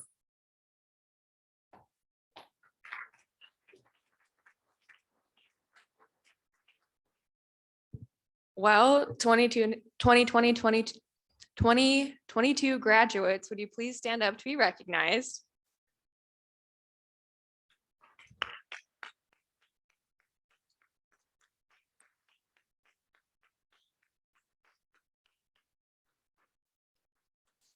Best of luck to you as you head out into the world of range. And my only advice to you is to take full advantage of that free year of membership.